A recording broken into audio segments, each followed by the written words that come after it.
Hello, my name is David Adès. I'm a poet based in Sydney and the host of a monthly poetry podcast reading series called Poets Corner in association with WestWords in Parramatta in Sydney's West. WestWords is Western Sydney's literature development organisation. Poets Corner is part of WestWords' public programming that celebrates the richness, diversity and insight that literature offers.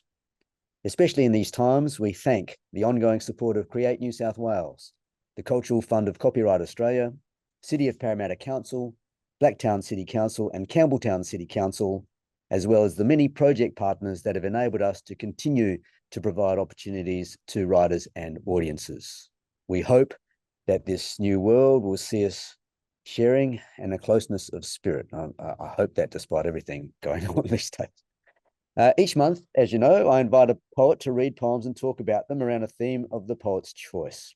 Our guest poet today is David Brooks, who'll be reading poems and talking with me on the theme of animals, the open and the compulsion to poetry. But first, as is my custom, an acknowledgement of country. I'm recording this from Beecroft in Sydney. David is recording from Katoomba in the Blue Mountains. I would like to pay my respects to and acknowledge the elders past, present and emerging of the Wallamida people, the traditional custodians of the land in Beecroft, and of the Darug and Gundagura peoples, the traditional owners of the land in Katoomba, and to acknowledge also that they are the sovereign owners of their land, which has never been ceded or given up. David Brooks has produced novels, literary history and criticism, short fiction, philosophy, and written increasingly in the service of animal rights and advocacy, but began with, returns to, and lives with poetry. Along with 50 new poems under the title The Peanut Vendor, his recent The Other Side of Daylight New and Selected Poems, University of Queensland Press 2024, from which David will be reading today, contains selections from his previous 5 volumes, representing the work of almost 50 years. Born in Canberra in 1953, Brooks spent his earliest years in Greece, where his father worked as an immigration attaché to the Australian Embassy and was subsequently educated at the Australian National University and the University of Toronto. He has taught Australian literature at the University of Western Australia, the Australian National University and the University of Sydney, where he is now an honorary associate professor. From 1999 to 2013, he ran the University of Sydney's graduate writing program. And from 2000 until 2018, was co-editor of the journal Southerly. He lives and writes full-time in the Blue Mountains with rescued sheep and spends a short time each year in his wife's native Slovenia. He has edited the poetry of A.D. Hope and with Bert Pribac translated the poetry of Srečko Kosovel, the Slovenian Rimbaud. In 2015-16, he was awarded an Australia Council Fellowship for services to Australia and international literature. Amongst his forthcoming works are Alec, a memoir of A.D. Hope, Ice Storm, a suite of 16 essays on Slovenian subjects, and an extended essay on rights of non-human animals. Hi, David, after that, and welcome to Poets Corner. Hi, David. Thank you for your invitation. Oh, you're very welcome. I'm actually very surprised that I haven't come across you and your work previously, so well met. Nice to meet you. Good. You'll be reading poems today from this recently released New and Selected Poems, which I note Felicity Plunkett has a wonderful sort of quote on the back: "Furious and exquisite, resonant and mournful, these are compassionate, blazing, fortifying poems." I was wondering, with such a body of work covering a lot of ground, how hard was it for you to come up with your theme of animals, the open and the compulsion to poetry? Well, not hard, because that is my current, it feels like a mission. And reading back over those 5 volumes, trying to make a selection for a new and selected, it was very much in my mind. And I was pleased to find running through the entire period of my writing a kind of preoccupation with Australian wildlife and certain questions of the animal, even though they were amongst many other concerns. It starts to seem to me now as if all of that writing for 20, 30, 40 years was a kind of preparation for the work that I now do. You know, I mean, honing a style and a voice and attitudes and so forth. I mean, I guess it always feels that way when you finally discover some sort of mission and it occupies a large area of your concentration. I mean, I look back and I've taught Australian literature for 35 years, and I now am kind of amused at how absolutely dedicated I was to Australian literature. In some ways, I still am, but it's in a different perspective these days. And I think even that time spent teaching and so forth was, amongst other things, it was a training of the mind to do the kind of work that I find myself doing now. So, you know, as I say in one of the poems, nothing is wasted. Mm. It wasn't hard. I mean, to want to talk about the animal and the open and the compulsion to poetry pretty much covers just about anything I might want to talk about. Carefully structured it so it was wide open and could be interpreted in any one of 100 ways. So Yeah. let's ramble through it. Let's do. When I ask poets about what theme they're going to choose, I have no idea what they're going to come up with, which is one of the fun things for me. And I'm very intrigued by the themes that are chosen and how those themes are expressed. You know, the word choice and the language that are used to present the theme.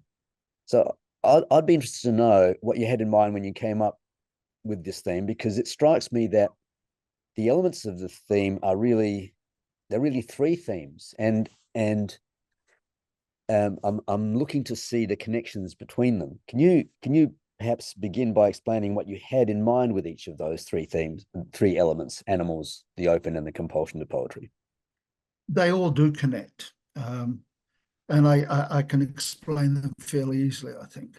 One of the things that happens when you live with animals on close quarters and you are concerned for the health of the animals and the safety of the animals, and you have no desire to use them for human purposes, for your appetite or for, well, you know, with rescued sheep for their wool or whatever, and you're concerned to know as much as you can about them. You do find yourself confronting ways of thinking and ways of being that you're unfamiliar with, that are as you move toward the animal and into the territory of the animal, you're moving away in many ways from, or you're testing the edges of the human bubble in which we otherwise live. The term "the open," for example, was Rilke's term. I mean, it's a term that's been used by a number of philosophers as well, but Rilke talked about the animal as being, as in a way, living in the open, in the same way that I've just spoken about moving out of or testing the edges of the human bubble. I find in my relation with non-human animals, my mind is tested, questioned. I question it a great deal. I put my humanness in a kind of perspective that before I was concentrating on the animal, I was not seeing it from. So the animal, in a way, is an invitation out. We will come eventually, when we go through the poems that I've selected, we'll come to, I think it's the final one, Yeah. to a poem called an Invasion of Clouds. And Yes. it's about the sheep breaking in, as it were, bursting through my door and coming into my writing room, the room from which I'm speaking at the moment. And I should, for a second, just apologize to potential listeners if the sheep start bashing at my door. Now, We'd enjoy I that. can't really control when they want to pay a visit, and they have learned to knock on the door. But of course, only having hooves to knock with, that can be pretty loud. In an invasion of clouds, as I say, the sheep break into the writing room, and they come through the door, and the door has become a kind of symbol for me of the border between the human bubble and the world beyond. In the writing room here, where I'm speaking from, are a couple of thousand books, huge number of files, manuscripts, papers from a dozen other people as well as myself, probably hundreds if you, to be honest, and the fug of language and the fug of the human and the fug of human thought and philosophy and so forth, all of which is put into perspective when the animals come in and invade it. I mean, in the poem, and they rub their bums on the literary theory bookshelf or part of the bookshelf and so forth, and in a way become a kind of foil, or serve as a kind of foil to the world of the human mind. And outside the door, in the open from which they've come, you see the door as a symbol now of my subject, as it were. Outside the door, the sunlight, the wind, the forest, the paddock, and the vast world that is contiguous. And inside the door, the compulsion to write about it. Yes, absolutely. I was saying to someone the other day that when you look at the traditional form of the poem on a page, you have a straight left-hand margin, and then on the right side of the poem, you have a ragged margin where the lines have different lengths and so forth. Almost as if on the right-hand side, you can see the open pushing its fingers into the poem, or if you think of it differently, you can see the poem pushing its fingers into the open. I mean, it's just a visual metaphor, but it does seem to me as if poetry is that form of language best suited to approach the open, to approach the animal who is, in a way, one of one's doors to the open. And so, yes, all parts of that that subject connect. And just to give us all some perspective, how many animals are you sharing your life with? Not a huge number, because the Blue Mountain City Council has some strict rules about how many animals you can keep on you can live with on your property. I think they've made a few very much appreciated gestures to us to allow us to have our 4 sheep.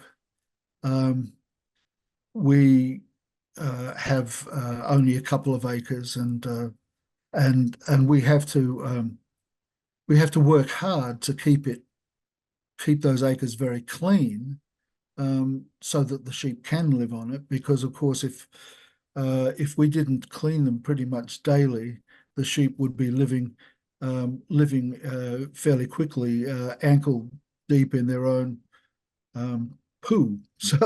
So we have to do things to be able to have just a few sheep. But we also work in a lot of other ways for animal advocacy. But one of the things we do is people bring other animals to us, sheep and goats and so forth, and we serve as a kind of halfway home for them while we try to find sanctuaries we can take them to and so forth. So there are animals who pass through. We also have a large flock of wild wood ducks who seem to have lived on this small patch of land probably for hundreds of generations. So I guess it's theirs as much as it's ours, probably much more than it's ours. And you said that they are rescue sheep? They're rescue sheep, yeah, yeah. In the sense that, well, they've come to us in different ways, and but they are all safe from the manipulations that most Australian sheep and the fates that most Australian sheep face. So they have found safe refuge. Mm. Now, you've used the term a couple of times, non-human animals. What do you mean by that? Non-human animals. Well, the humans are animals. We are an animal. There's no question about that. And other people writing about um, non-human animals use other terms like other than human animals and things like that, as a way of trying to overcome some of the barriers that humans put up to the animal, you know, Mm. just as a way of acknowledging as we talk about them that they are companions to us as animals. They're not a separate and lower class or something of that kind. So. Okay. And you talked about how, going through the 5 volumes previously, these things were always present. So there are things that have always concerned you, but have there been moments of epiphany along the way or sudden understandings that change your thinking around these themes? Yes, I think so. I spent a lot of time as a young child and youth.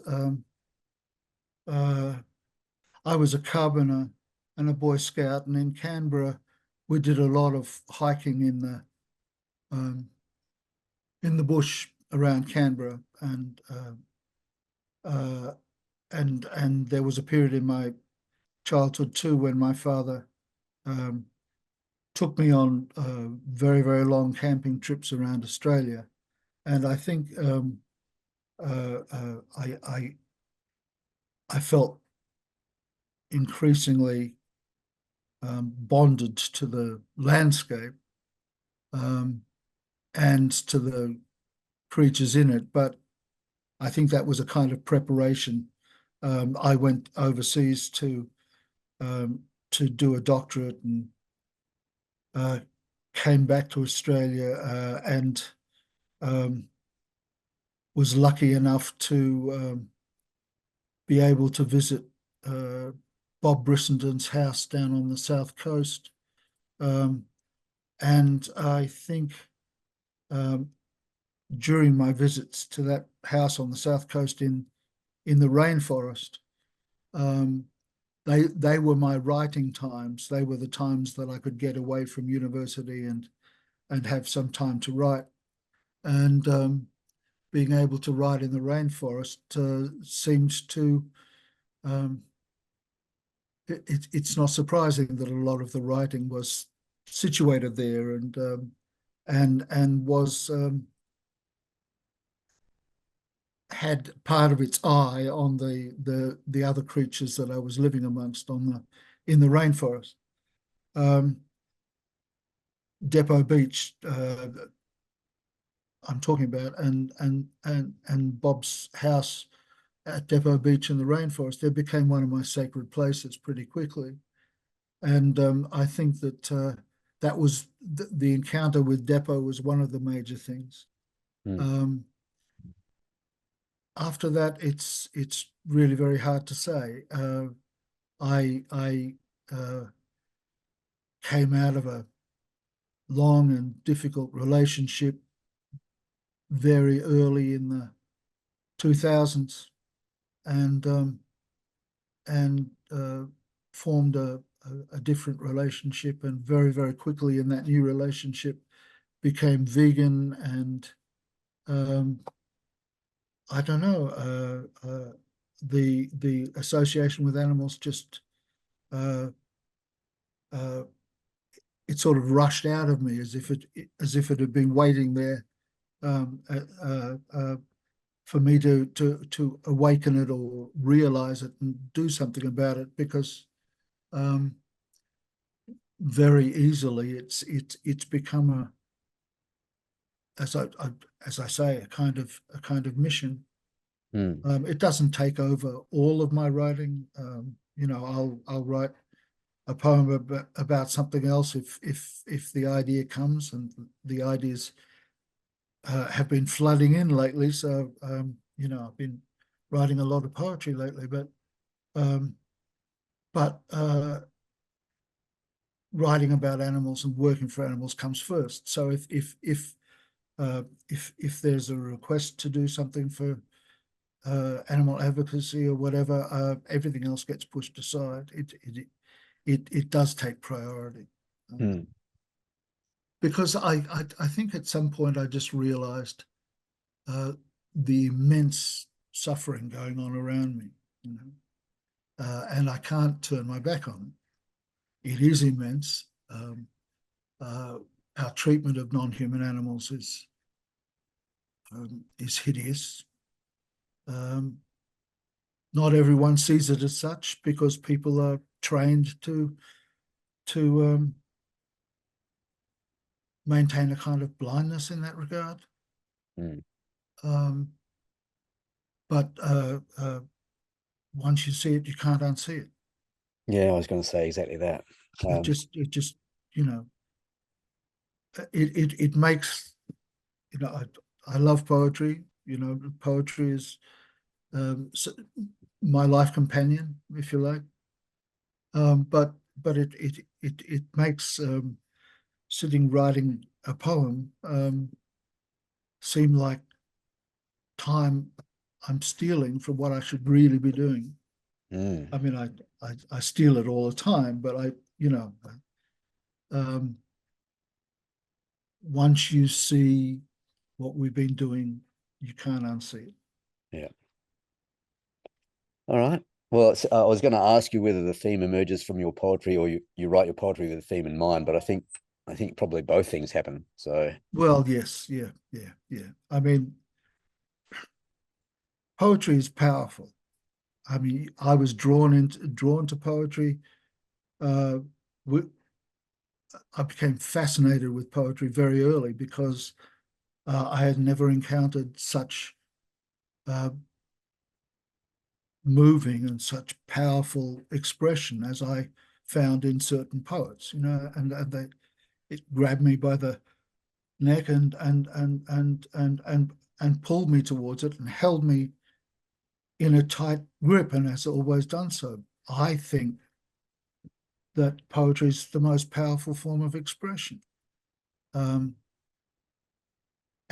therefore, of course, when I'm trying to think the animal or write about the situation with animals, poetry is one of the strongest bows arrows that I have in my quiver, as it were.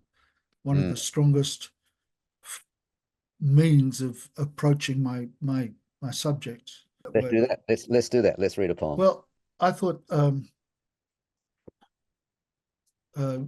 your audience will be familiar that with the way these interviews work, and that we provide you with a list of poems that we're prepared to read and discuss, and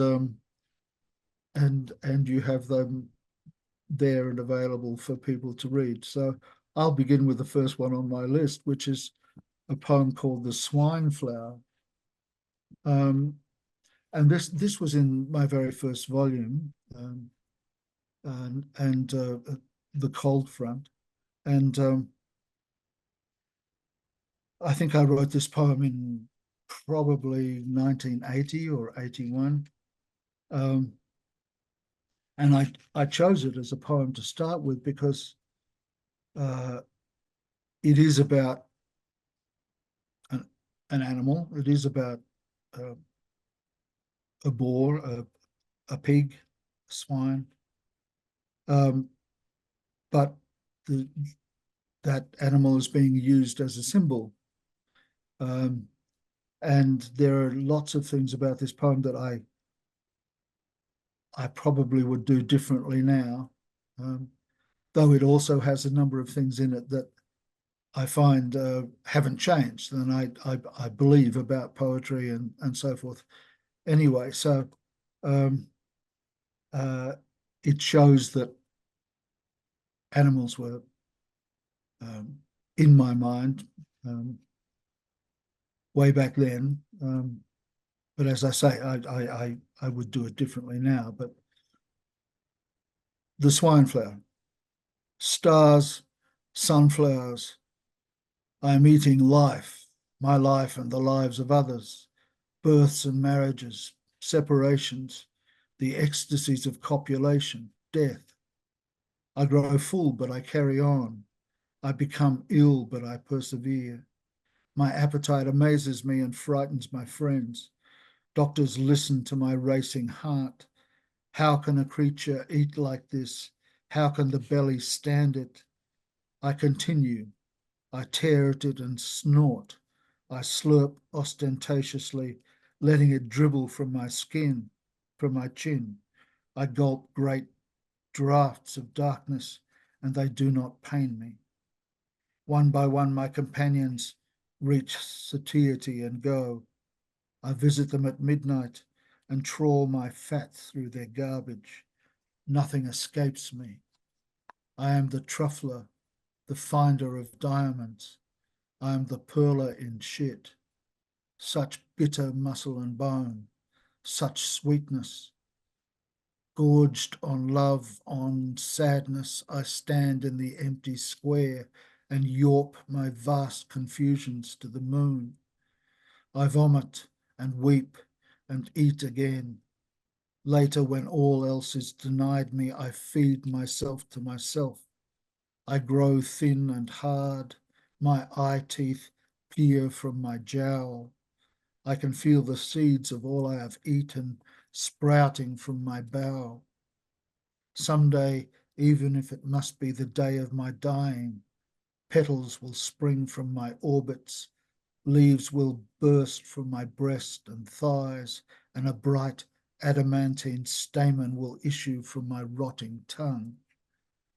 Someday, on a patch of the heart-stained ground, you will find in the lightening gloom the swine flower, the carnivore orchid, and know that nothing is wasted, that nothing in the long, hot tumult of the swine is sordid, not even the hunger I died for, not even for all it has left bare or broken, that strange seed of sunflower, starflower, flaring in your spine. So you mentioned that the swine or the boar was a symbol. I read it as a metaphorical poem. That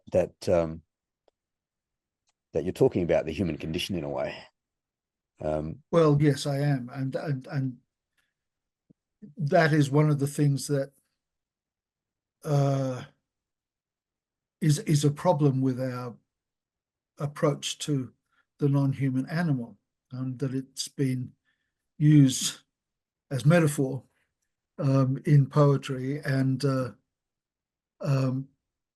animals, non-human animals, human animals, they begin their lives as real people, as real beings with real emotions and real lives, and they're not symbols, and they're not metaphors. But can't you and can't you that's use one of those things I try to avoid these days when I or negotiate with. Yeah. I would say that in that poem and that version, I mean, I can see the real swine in there somewhere, but it's not really the swine that's being talked about, is it? Yes. So that's one of the reasons I chose to start with that poem, because I hope I've moved in terms of the poetic approach. I've moved away from some of that. I So mean, you feel like you've I appropriated. still hold with a lot of things in that poem. You know, one of the things that I've carried all the way through my life is that belief that nothing is wasted. Mm. I've already talked about that, you know, today. And I still believe too that, I mean, that poem also has its origins in things like Yeats's The Circus Animal's Desertion, you know, his assertion that poetry comes from the rag and bone shop of the heart. Mm. Or A.D. Hope's poem, the Flower poem, where he talks about poetry coming from dirt and dung and dead men's bones. That however beautiful our poems might be, they come from the chaos and the pain and so forth of human experience. But why do you find it problematic to have used the boar as the swine as metaphor? What is? I mean, do you feel like you've appropriated the swine for a purpose other than the swine? But you can acknowledge the swine in other poems. It's not. Oh yes, yeah. I mean, I'm just talking about something that I try and avoid these days. You know, when I write about.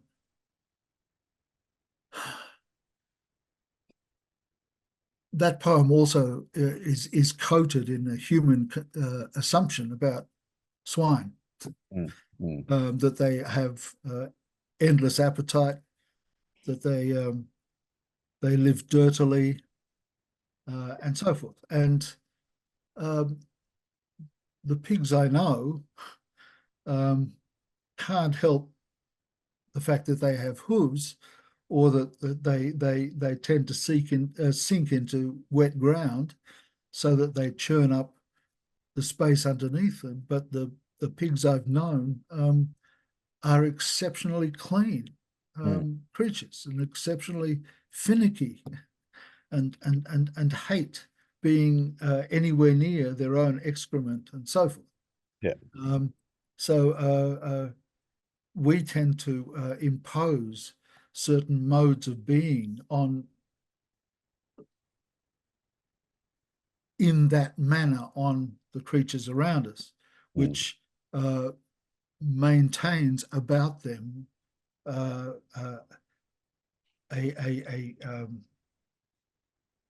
an aura of beastness, bestiality, separateness from our more refined human state, and so forth. Our human state, I mean, I didn't really plan on making this interview, you know, but our human state, yes, we might be able to wash ourselves every day, we might be wearing clothes and so forth, but we slaughter and slaughter and slaughter.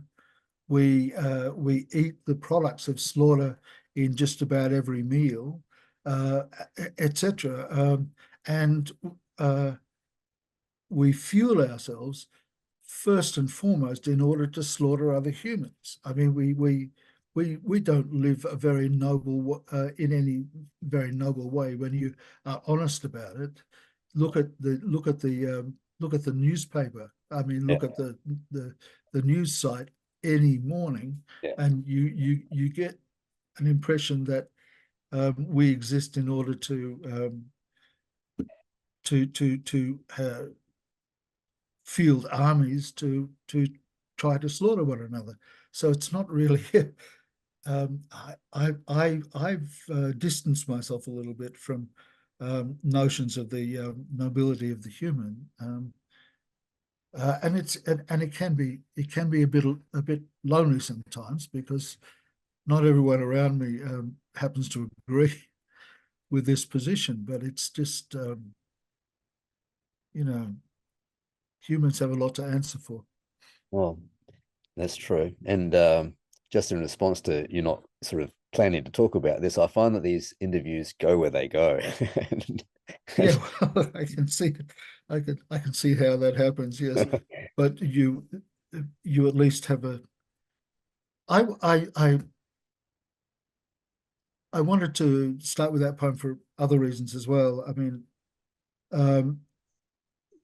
one of the poems that I had in my mind when I wrote that poem was a poem by Galway Connell called St. Francis and the Sow.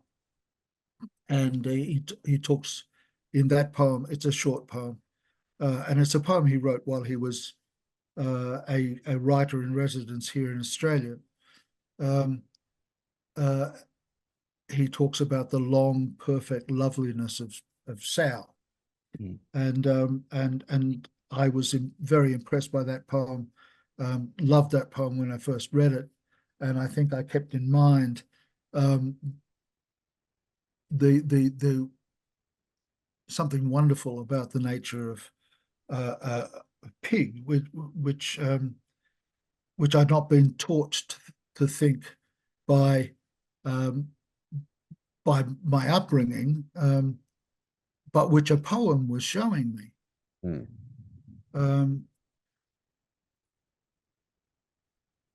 I'm interested in mentioning Galway Connell because there was I think a couple of books by Galway Connell were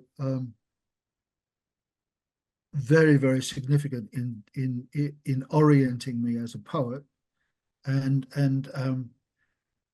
at the beginning of my career as a poet. One was a book called Body Rags, and another was called The Book of Nightmares. The Book of Nightmares was a set of elegies. 9, I think there are 10 elegies in the Book of Nightmares, and they were modelled rather loosely on the Duino elegies of Rainer Maria Rilke, and introduced me to Rilke and introduced me to, I didn't even realize it at the time, but to the elegy itself and the idea of the elegy and possibilities of the elegy. And I think that two things come out of that for my own writing. One is Galway Connell's style at that time, which was very spare and existential, and at the same time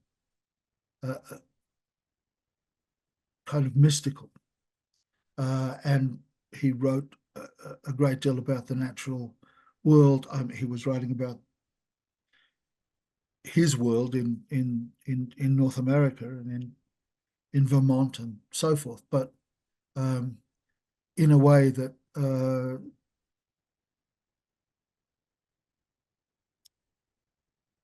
grabbed me as soon as I encountered it. One of my teachers at the ANU, when I was an undergraduate, came back from a sabbatical in North America with a volume with Body Rags, the one of the books in question, and said to me, I think you might be interested in this. And I opened it, and I was glued to it for about 10 years after that. That Galway Canal I ended up working with him. I ended up editing a book with him and working on his translation of Villon and so forth. And so he became a kind of mentor. One of the things that became evident about his writing was that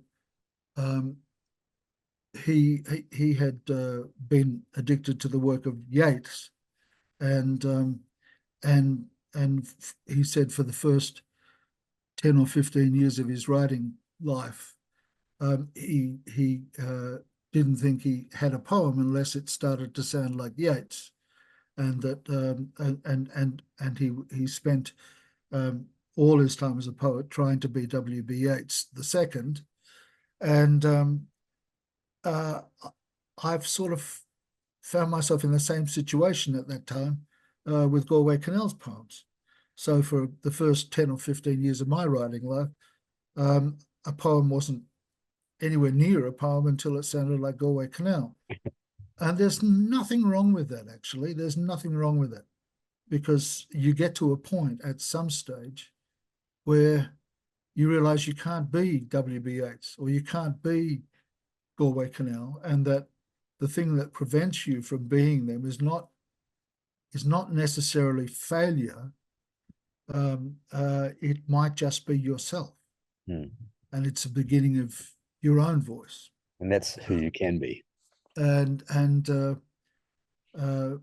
I mean, that was a kind of powerful lesson. Another powerful lesson is that I took from that lesson, the development of that lesson, is if you're going to set yourself models for your writing, then it's a good idea to choose the best, to be reading the best you can, and to make them your company. And I think that that's another thing that has been a shaping force in my own writing. If you're reading the best, the best that you can find for your own tastes and so forth, but and thinking about it all the time, that becomes your companion, that becomes your milieu, that becomes something very, very important for your development as a poet. I won't say, I won't flip that coin and look at the other side of it, which is, you have to be careful not to get too immersed in your own period and in your own scene, and take that scene as the model, because that might prevent you from writing your best. So just coming back to the poem, yeah, I got mixed messages from it, David, and maybe you can sort of clarify this for me. On the one hand, I read it as a critique of our insatiable appetites for food, sex, love, consumerism, our tendency to gorge far beyond what is really necessary. But on the other hand, I thought the poem was forgiving of these tendencies too, like accepting them without being judgmental, almost saying, well, this is your nature, and who knows what sadness and griefs and lacks led you there, but even so, nothing is wasted and nothing is sordid. Am I reading that right? Are both these messages in the I think so. I mean, one of the things about writing poetry, writing anything, is that, okay, you have a temptation to publish it, and that was published in 1983. But one of the things that does happen in your writing life is you develop, you change, you don't necessarily. I mean, people talk about Yeats says this, or Rilke says this, or whatever, or Whitman says this, or whatever. One of the things I think I always think when I read that is, no, they said it once. Yeah. They said it there in that poem, etc. That does not mean that that is them. That does not mean that they carry that belief all the way through their life. Whitman says it quite well in one of his poems, but it's not Whitman. It's Whitman says this once. Well, he does say once, I contradict myself. Okay, I contradict myself. That's just one thing I would say about that. But no, I think your reading of the poem is absolutely right. I think that that's the way I felt, and in many ways I still feel that, in the sense that I see people in some tremendous predicaments in their lives, but I think it's important to realize that you can live through predicaments, you can learn from predicaments, you can the wisdom that gets you out of the predicament comes from the predicament to a certain extent. There is a sense in which nothing is wasted. And it's an exaggeration to say nothing is wasted. That poem does have a lot of wastage in it, as it were. What it's trying to say, I think, is poetry does emerge from chaos, emerges from passionate experience. There is a point in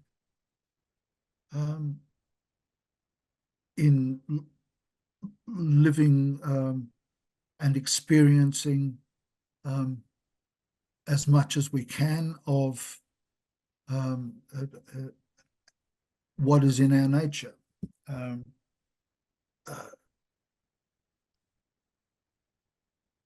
I've learned a hell of a lot more since I wrote that poem about, and I've become a lot more skeptical about some of the things in human nature, for example.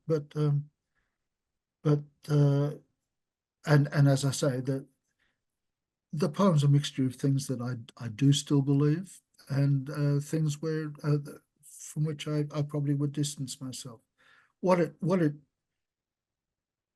does have as a poem is a structure that holds together a wide range of human passions and a wide range of human experience, and in that sense, it's an introduction to the whole idea of elegy. The elegy being a kind of poem that does hold together a wide range of things. So it has its place also in my development formally, and so forth. Yeah, I saw it as a meditation on the human condition, really, and from get-go to the end. So of the cycle through life and appetite to death. But there's also the sense, to me, of renewal. And yeah, it's almost a Buddhist sort of idea of renewal coming through the poem towards the end. And the other thing that appealed to me about the poem was that at the heart of it, there seems to me to be a concern and a great tenderness that is expressed in the lines, gorged on love, on sadness, I stand in the empty square and York my vast confusions to the moon. I mean, there is the human condition in a nutshell. Yeah, I'm 71 now and I'm still doing that. Yeah. No, look, one of my friends, she said, I gave her this was 20 years ago. I gave her a book of poetry, well, a copy of my second book, on her deathbed. Really, she was in hospital at the time, and she said something to me. She read it, and then I went and visited her again, and she said, "David, this book is full of love, you know." And I was kind of surprised at that, because I thought it was full of all sorts of emotion, but this is what had come across to her most strongly. And it's interesting to hear you say something rather similar about the swine flower. Mm. And I do think that that's something that has been fundamental to my writing all the way along. You know, even my extensive criticism of the human mind and human culture, human attitude to animals and so forth, comes out of a kind of love, you know, and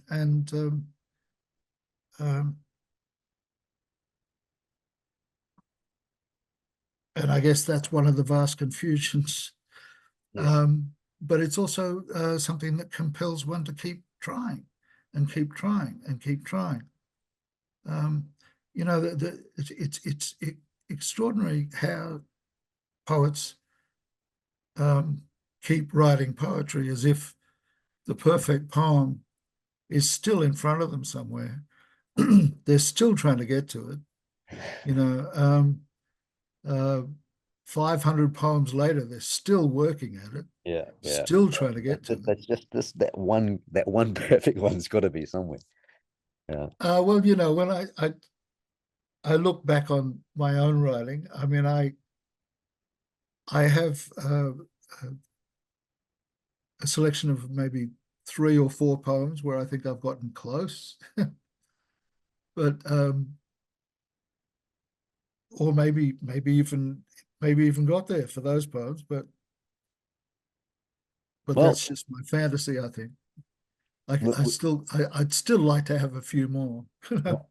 we'll keep at it. How Yeah. about we read another one? Yeah. Well, look, the second one on your list there is Captain Hunter and the Petrels, and this was from my my 5th book of poetry.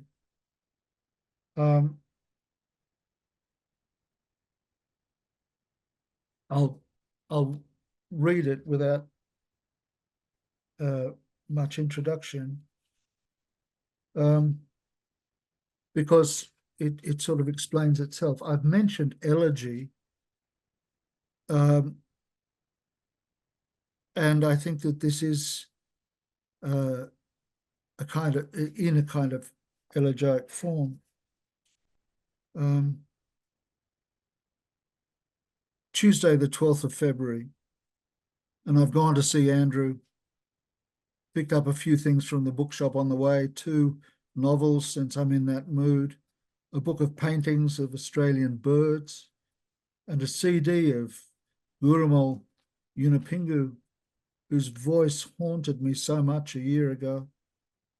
Then gone to the dentist, the second time in 2 days, and come home numb-jawed to read the news of how an elderly Catholic priest with dementia has been fined for biting the ear off another in a fight over a parking spot.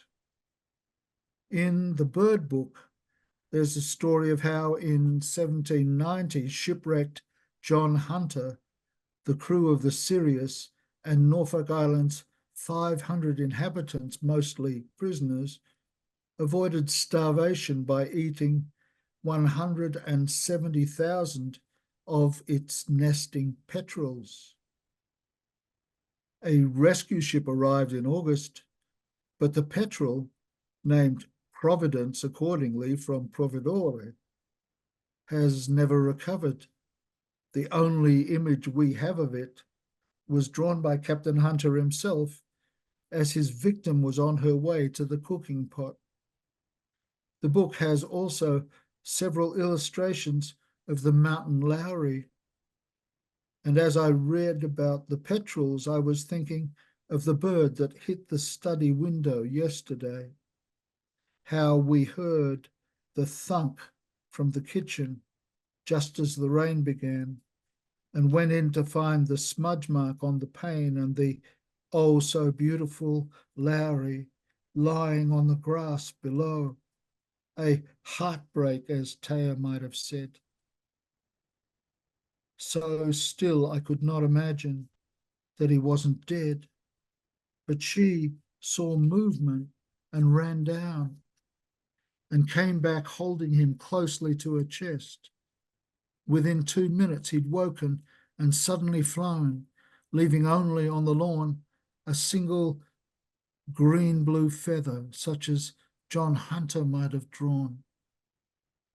A poem is a place where you can bring things together.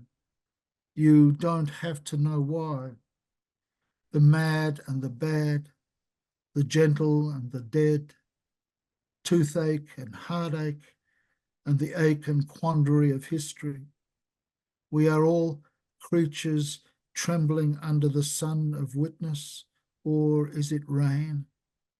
Some of us, for reasons it would be hard to explain, trying to catch the strange, sad music of it on the days we can hear it before it disappears again.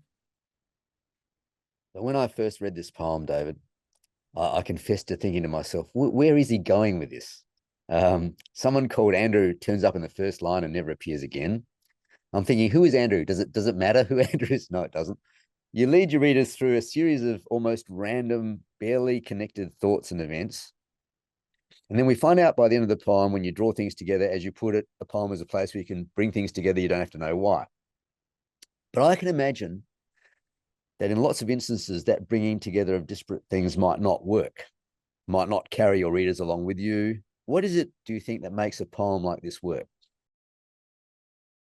The elegies that Galway Kinnell wrote in imitation of Rilke's elegies in his book, the Book of Nightmares, led me to read the Duino elegies.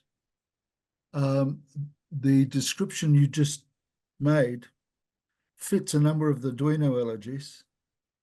You wonder where the hell they're going and how the heck he's going to make sense of what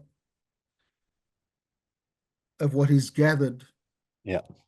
I just present that to you for a moment because now I want to introduce something else into the discussion. I did my PhD thesis on the early cantos of Ezra Pound. Oh. Right? And when you start on one of Pound's cantos, you get exactly the same thing. You think, where the hell is this going? Because he's bringing together all sorts of different things. And in some cantos, they come together brilliantly. But in a number of Pound's cantos, they don't quite. But Ezra Pound introduced me to the notion of what he called the ideogrammic method, right? Now, the ideogrammic method is based on the idea, on an understanding of the construction of the Chinese ideogram. The ideogram, he thought, was a kind of pictogram composed of, an ideogram can be one little picture, one little gesture, just two movements of a brush, as it were, that can indicate an eye, let's say, or a mouth. But most ideograms are constructions of several of these individual bits. He talks about radicals being the single gestures, single ideograms, the square, or a line, two lines meeting at the top in like a triangle with nothing on the bottom. Looks like the legs of a running man or something like that. That's one radical. The square is another radical. You put them together and put a line over the top, and that represents dawn, for example. The symbol for dawn is a combination of three radicals: a line, a square, and a couple of running legs, right? The ideogram has been made up of the radicals. Now, and the ideogram means dawn. A poem can be made up of radicals, right? The radicals in Captain Hunter and the Petrel are the picture of the Lowry, the story of the petrel and the eating of the petrel, and a couple of minor gestures within the overall construction. The radicals are brought together in the poem. The poem becomes, as it were, an ideogram. It gestures toward a meaning that is only possible because you've brought together the individual units. You don't have to explain the connections. You put them side by side, and a meaning emerges from the combination. Now, for example, and I find the ideogrammic method.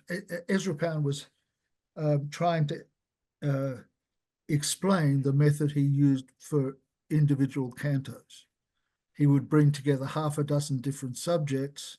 He would present you scenes from those subjects, and his hope would be that when you read this composition of these subjects, a meaning would emerge from their interrelation that he didn't have to explain. They would be an ideogram made up of those radicals, as it were. And he talked about this mode of presentation as the ideogrammic method. Now, I introduced that now because I use that quite frequently in the way I construct poems.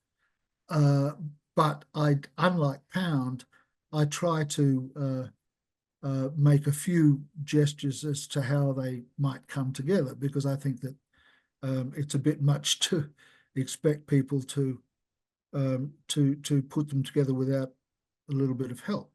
On the other hand, I'm not going to write a poem just out of half a dozen things lying about in my head. I could write poems like that every day, but I write because they seem to belong. Certain things seem to come together. Certain things seem to belong together. And my attempt in the poem, as I put them together side by side, is to draw together connections, hint at the underlying or the overweening ideogram. Now, that is a poetic function in itself, that drawing together. One of the things, for example, is poetry has lots of wonderful aids to bring these things together. They can be rhythmical, they can be vowel consonantal music, they can be similarities of image, they can be word patterns larger than the vowel consonantal music, and so forth. So when you actually start looking at a poem, and you read it a second time and a third time and a fourth time, you start to you start to realize these connections, weaving through the entire poem. Of course, most people read a poem once and then piss off, read a poem once and then move on to the next one. A poet can spend 6 weeks writing a poem, and someone's going to spend 30 seconds reading it. So no surprise if the person who's spent 30 seconds or maybe a minute and a half reading it, or 2 minutes, doesn't get it all. No surprise there, but I would say if you actually looked closely at Captain Hunter and the Petrels, you'd start to see all sorts of connections. Oh, I did, but I was just... yeah, I know you. I'm sure I automatically assumed that you did, but I'm talking about just ways of bringing the poem together. One of the poems that I will read later, called The Magpie, is a much more recent poem, operates in a similar kind of way. It's one of the ways that I construct these things that I sort of have come to think of as elegiae, these elegies that I write. They have several parts to them. The parts don't automatically go together, but you're leading us. But there are all sorts of connections. Now, I don't necessarily know what the overall meaning of the poem is. I just know that there are the connections. I know that there's a compulsion to put them down, a compulsion to make a poem out of them. But one of the reasons that, I think about this we're back to the title. I think about this compulsion to poetry very often, because it's one of the great mysteries of my life. Why am I so obsessed with turning things into words? Why is it important to turn things into words? What is it I do when I turn things into words? What am I trying to do? And I think that is a way of trying to make meaning out of things that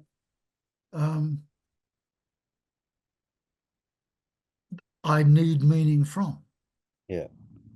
And there's also a question of... And that words, I think a couple of things about that. Words are a way of making meaning out of our lives, yes, and that's one of the things we do with poetry and so forth. But we also do it like a bird sings, or like a sheep bleats or whatever. I read poems to my sheep occasionally, not very often because they're not really very interested. But when I read a poem to the sheep, I know that to them, it's just this guy that they know and live with bleating again. It's just my way of bleating. And sheep are very, very silent creatures. They don't bleat very much at all. Each sheep might bleat maybe once in a day, maybe twice. And the bleating is a split-second thing. It's so a sheep would say humans just cannot stop bleating. Yeah. But it's just I don't know, something. It is an animal function of ourselves. We are language creatures. We think language is hugely important, but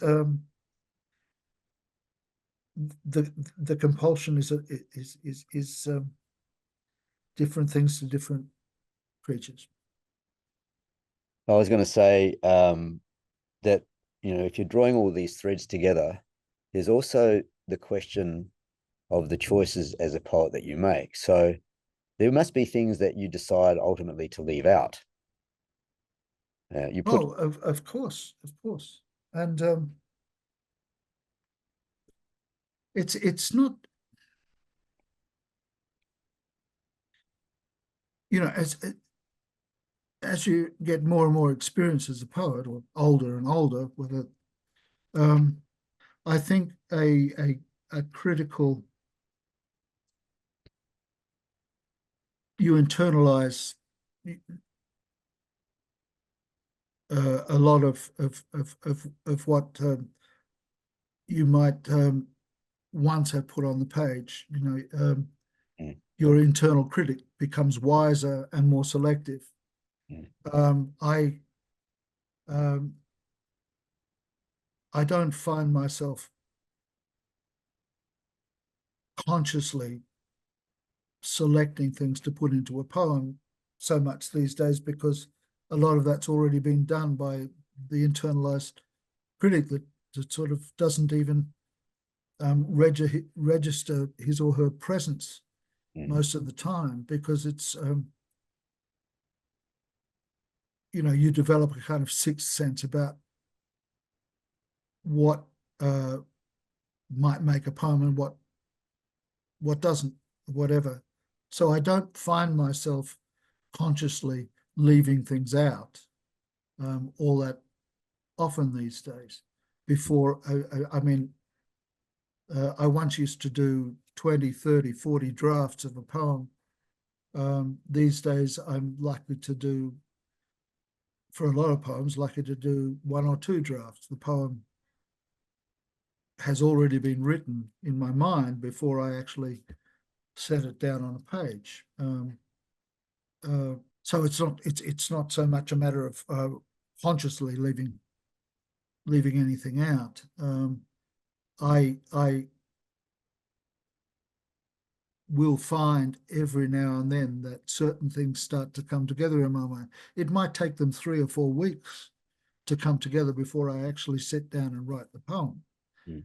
During that time, I've probably, you know, rejected many things without really thinking about it as a process of rejection. So when I do write a poem like that, you know, composed of radicals that make up a kind of implicit ideogram, you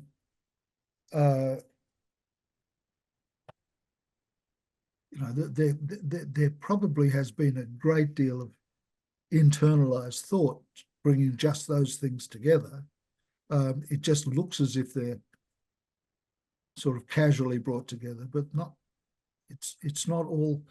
I'm not writing poems like that every day. I only write them when they seem to demand it.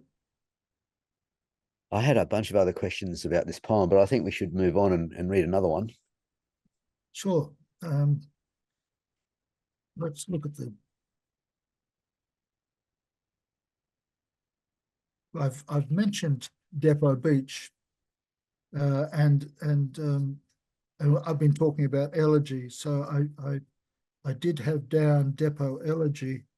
I will read it, but we'll move on fairly quickly from it. I think it's one of the first poems where a certain kind of concern for the animal comes out, and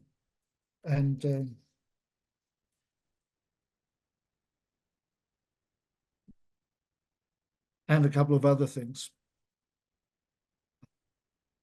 Depot Elegy. The retired sawmiller, great asshole, has ploughed a road through the cycads, and that's the beginning of an end to it. His 3-story brick and tile monstrosity cranes out of the hillside, and the whine of his chainsaw or grind of his four-wheel drive as he hauls his 14-footer from the boat ramp can be heard any day of the year.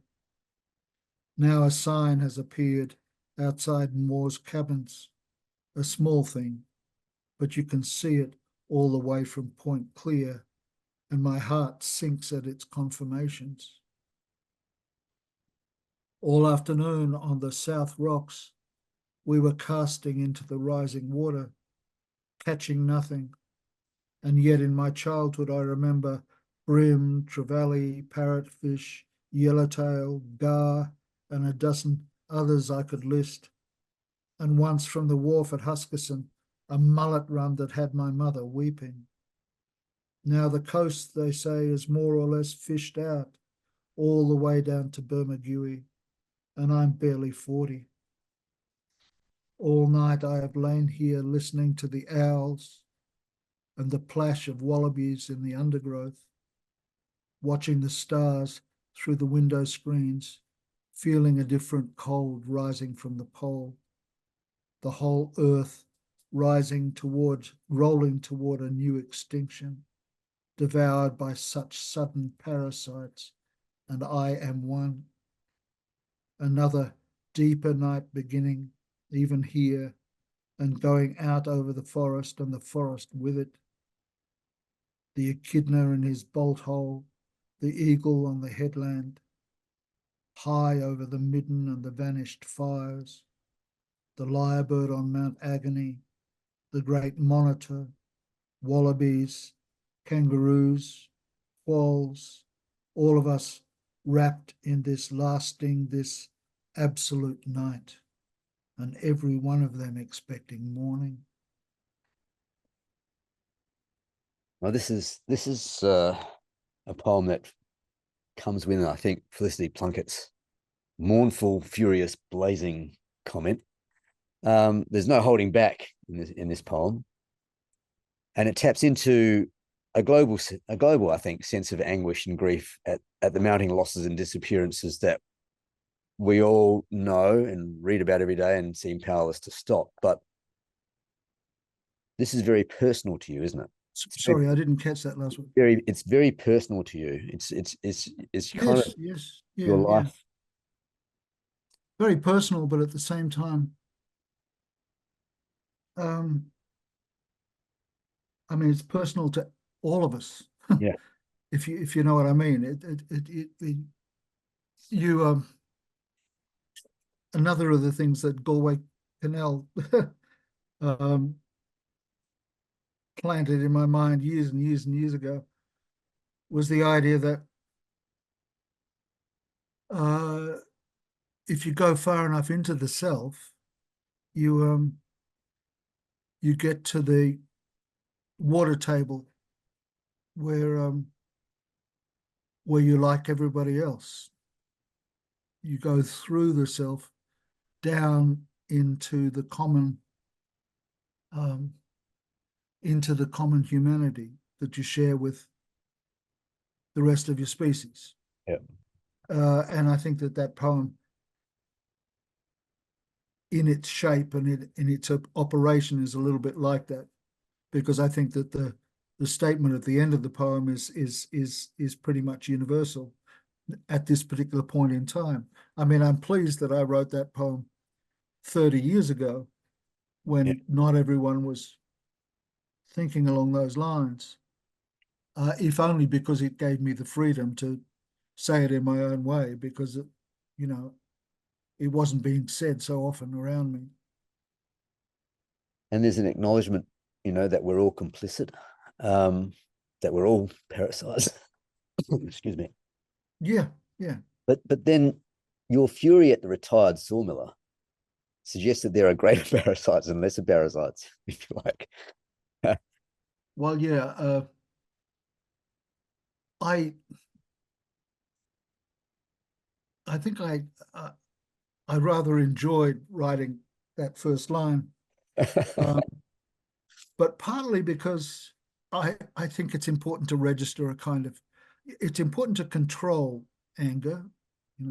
You can't let the anger take over a poem, because then the poem starts to fail Yeah. in other areas. But I think it's at the same time, it's very important to get it there somehow. And sometimes, you know, I mean, and that happened in the swine flare as well, you know, the mention of shit there and so forth. I mean, I think it's important to break some of the implicit rules that you might have grown up with about poetry, where you know it's not a place where you swear, it's not a place where you call people assholes and so forth. But I mean, the sawmiller it's not really about the sawmiller in a way. no, of course not. He's a symbol. Again, that your fury really is that part of human nature that is either blithely unaware of the damage it's causing or doesn't care. Yeah. And just pursues its own. And that fury never goes. No. No. It's also shared with many. Yeah. Well, the conclusion of the poem, every one of them expecting morning, suggests to me that we are as blind to extinction as all the animals are, but that in our case, it's kind of like a willful blindness, because we know, but we just turn aside from it. Yeah. Is that well? I mean, I think that willful blindness is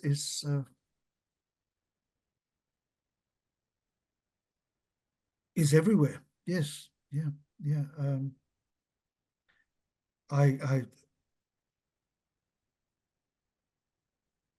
I have to kind of compartmentalize it somehow in order to function, I think, because it it would be overwhelming. Yeah. If you actually let yourself see everything, it would be you couldn't function at all. But I wonder whether it's an indictment of our capacity for that willful blindness, or if it's actually noting the human capacity for hope to prevail over futility in a way. Well, hope is necessary in order to get from one day to the next. And so it has a functional purpose, organismic purpose. But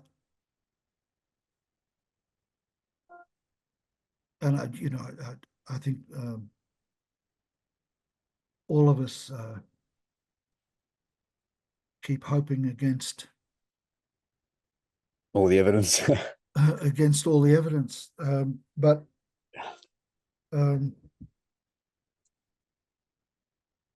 we have this faith. I think that this blind faith that humans are always going to find a solution at the last minute.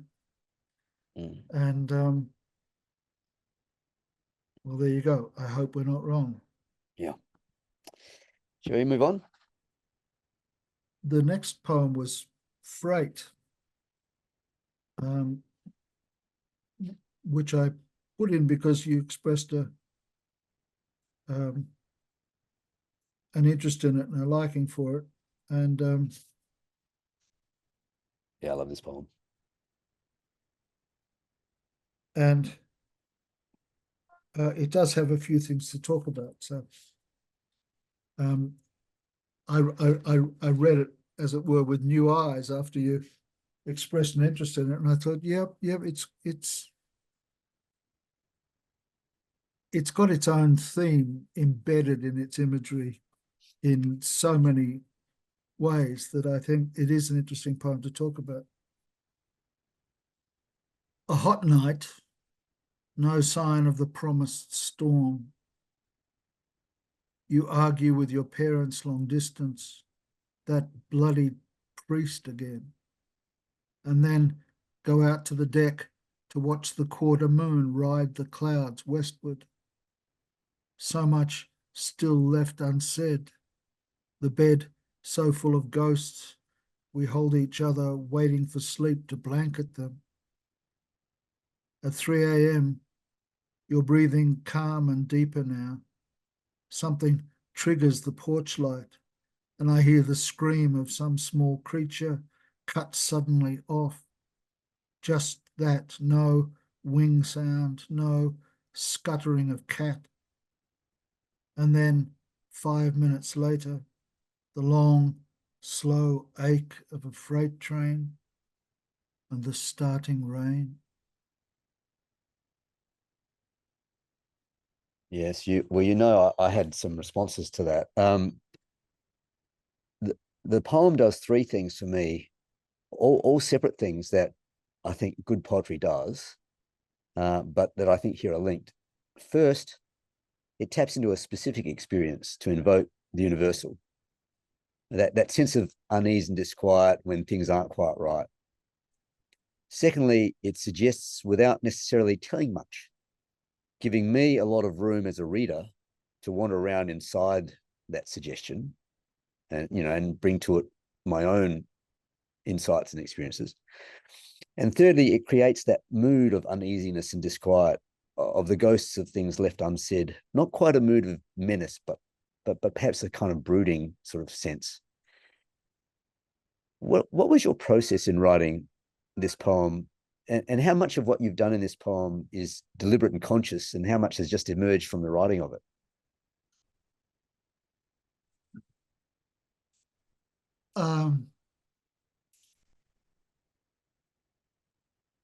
I was conscious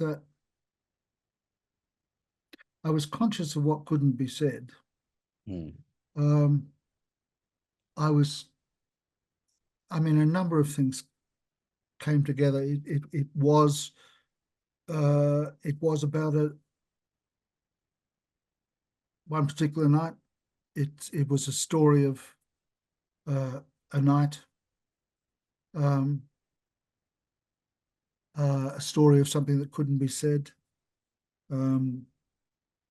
The abuse as a child of my partner,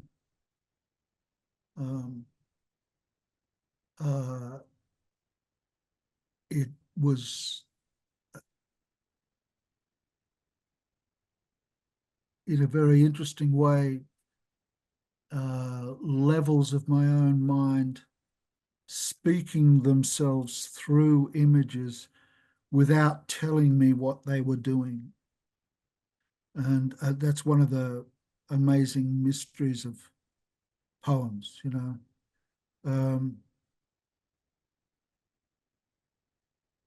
when I looked at the poem again, I know why I put the bloody priest in it. And that is a big fat hint to one way of interpreting the poem. And that would help to explain further the creature, the small creature we hear 2/3 of the way through the poem, whose scream is cut off, with no trace of what caused the scream, but the scream of a small creature unable to tolerate something, or in their death moment, which is probably what it was. But at the same time, the scream that I heard that night was heard at 3 a.m. It's just that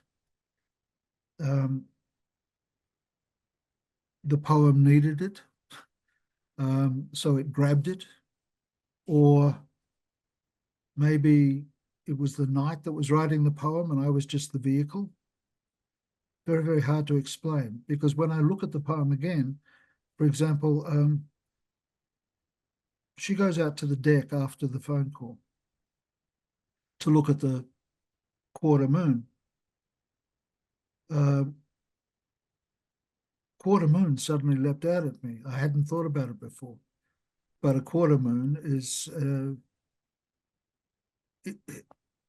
it's a whole moon there. It's just that we can't see 3/4 of it. Yeah. And so it was the the part we can't see, that leapt out at me. Yeah, yeah. And then I realized that the poem seemed to be more aware than I was of what, because in the marginal images, it was starting to talk about things hidden. Yeah. And I wasn't aware of that at the time. It's a poem of echoes. Yeah. And the more I saw those echoes, I used to live on a street called Station Street, near the station in Katoomba. And I still hear them now, but there I heard the trains all through the night, much more loudly than I do here on the margins of Katoomba, but I still hear them. And they are long, long trains. You hear them coming up to the sort of crest of the rail, and then you hear them beginning to trundle down the 17 towns towards metropolitan Sydney. And those trains late at night are mournful.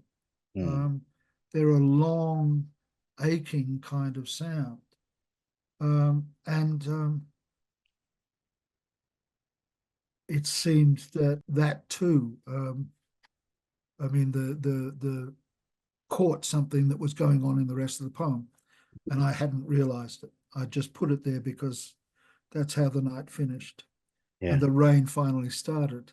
But if you look at the overall structure of the poem, it's riddled with. It absolutely is. There's so much in there. And I kept, as you say, the more you read it, the more you see in it. I'd like to go just back to the title of the poem, Freight, and then you've got the freight train at the end. So it links the beginning to the end. A title's often a signpost or a marker for a reader. And this poem is carried by the idea of freight in the title and appearing again at the end, a kind of weightiness to the things unsaid. How important is it for you to get the title of a poem right? And how hard is it to feel satisfied that you have the right title? It is important to get the right title. Sometimes, a lot of the time for me, a title comes first. Something will stick in my mind as a title, almost as if it's got a poem as its own, as its freight. I've got to then just work out what it is that belongs to that title, comes from that title. Another case in point in this book is the title of the book itself, The Other Side of Daylight. I had that title as a poem title for a fair while before I realized that it was going to have to be a poem about COVID and how we started in our isolation to see a world that we'd not seen for a while. Because there wasn't so much pollution in the air, we could see the stars as we hadn't seen them for a while. And because there wasn't so much traffic in the country towns, some of them had been invaded by emus and kangaroos. And the same thing was happening in Europe. Wolves were appearing in the streets, and foxes and so forth. And people were starting to see a world that they hadn't seen before, or for a long time. Titles are important. I mean, a lot of the time I'll have a poem, but I won't have a title. And I just, the poem's not finished until you can find the right title for it. So a lot of the time I'll start a poem and with a title, and the title is actually the first line of the poem, and I'll leave it that way and just sometimes just have the title so that you read the title and then continue on down into the poem, and realized that the title was part of the poem in the first place. Yeah. But yeah, title's very important. I don't know what more I can say.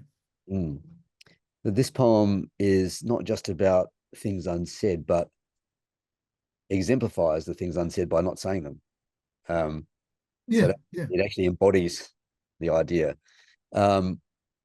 There are hints and intimations without revelations. What is it that you want readers to take away from this poem? I think some sensitivity towards the freight that a lot of us carry, and some sense that that freight is it's distinctive and different for everybody, but at the same time, living with freight is something that everyone has to do. And hopefully a feeling that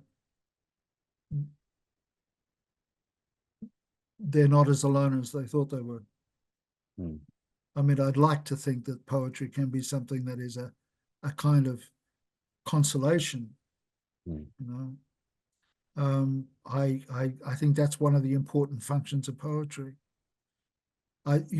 People started to turn to poetry during the isolation period. Yeah, they did. And so forth. And poetry should do that, and it is something that poets should remember they should be doing. I don't say they should be doing it. I think poetry is a huge thing, and I don't like it when people start saying things about poetry should do this or poetry should do that. I mean, it should be aware that that's one of its possibilities. That's one of the strengths that it can. It's one of the things that it can do that most helps people. This sense of consolation. But to be able to console in any way, you have to dig down into yourself and be honest about what you find,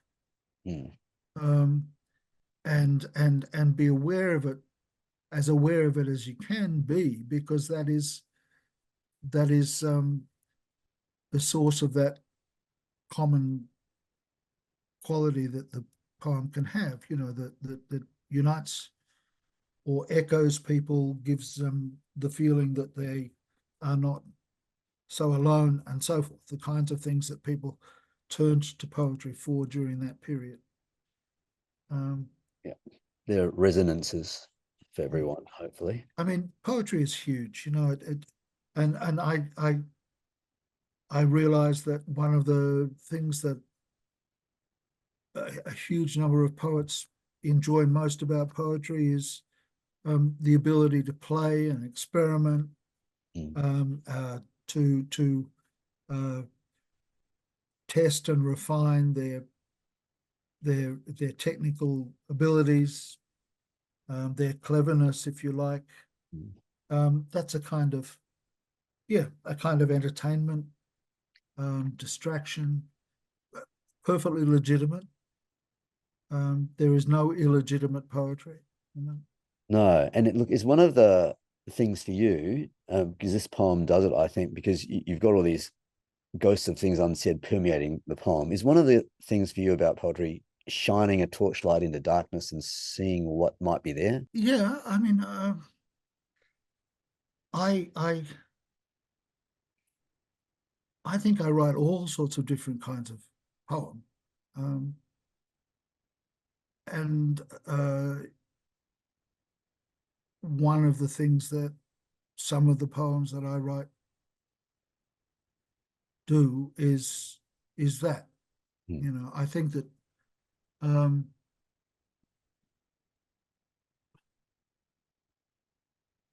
the poet can console others with what they write, but they can also console themselves. They, as I've said earlier, I mean, I'm conscious with a lot of poems that I write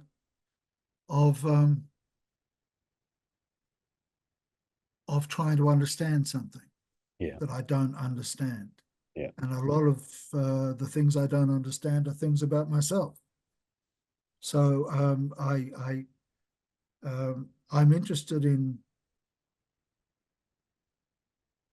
what some people might call confessional poetry. I mean, I think my poetry has elements of confessionalism in it, at the same time as it has elements of projectivism, like the ideogrammatic method that I was just talking about. That is a kind of projectivism in the sense that the different radicals, when you put them together, hint at something that they couldn't quite reach if it wasn't for the fact that they were brought together in the first place. They're projecting some sort of meaning beyond any one individual of their components, a meaning that comes together because of the placement of the different components side by side or whatever. So that there's a kind of projection beyond the individual components. So I think I've got I'm quite aware that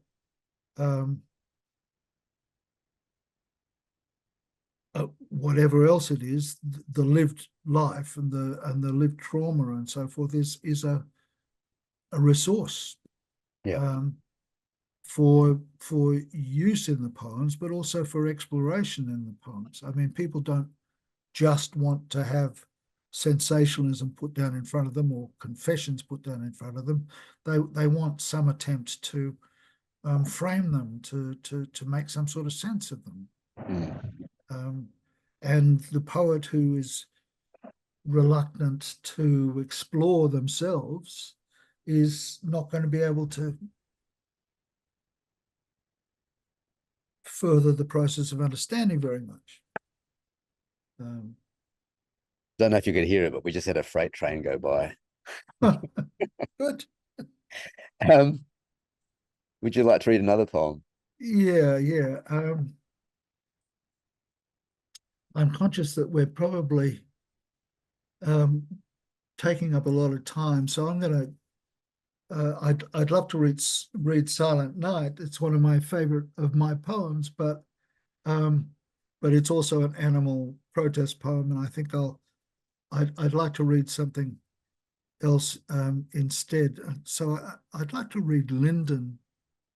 But before I read Linden, Linden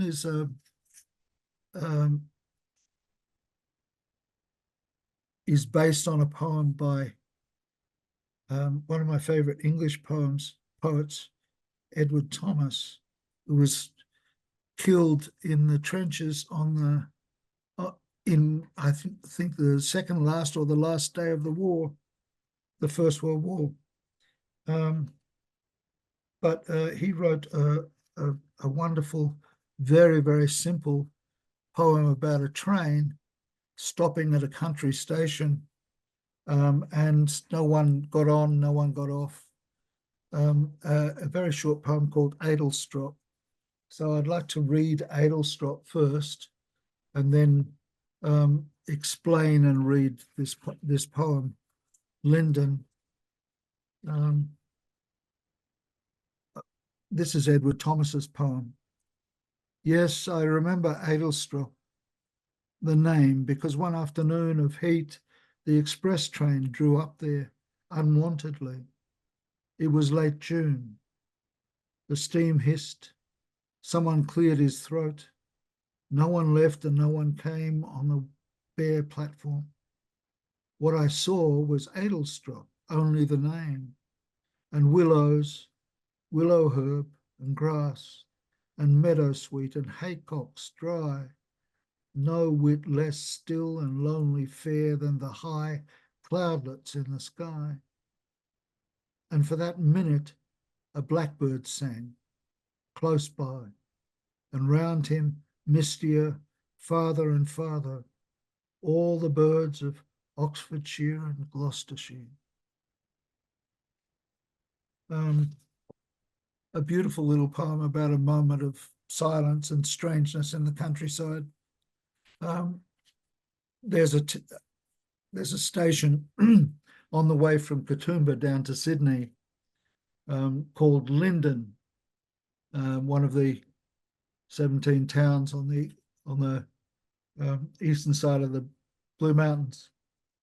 And Lyndon, every time I go through it, reminds me of Adelstrop, because for at least the first 30 or 40 times I went through Lyndon on the train,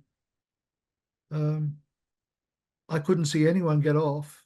I never saw anyone on the station, and I wondered why the hell we stopped there. And I eventually decided that I was going to do my own version of Adelstrop. And I'm rather pleased at the version I got, and I'm going to read it to you now, but also to explain something else that I kind of like to do in my poetry occasionally. And this is probably the best example of it. Lyndon. Lyndon, the station? Yes, I remember the sign because early one Saturday, unexpectedly, the Bathurst train lay briefly over there. It was late November. The doors opened, someone coughed, no one boarded or stepped off onto the long, quiet platform. What I saw was Lyndon, nothing more, except golden coreopsis, long rows of dry sansevieria, a few clouds high in the pale sky. And for those few moments nearby, I heard a currawong call, and around her it seemed, in bands ever wider and wider, all the birds of the central tablelands. I tried to follow Edward Thomas's poem exactly, but put Australian components in and put, my components in, local components. So Lyndon is my Adelstrop. The coreopsis and the dry sansevieria are exactly plants that are at the eastern end of the platform at Lyndon. No one ever gets on or off in Lyndon, and so forth. And at the end, it's not all the birds of Oxfordshire and Gloucestershire, it's all the birds of the central tablelands, because that his rhymed with mistier and mine rhymes with in bands and so forth. Yes. I tried to follow his rhyme scheme. You didn't, but I thought my rhyme scheme was you varied it. I thought my rhyme scheme was even more interesting than his. He didn't try to rhyme every line, but I think I managed that pretty much. So, but what I was actually doing was taking a mainstream poem of the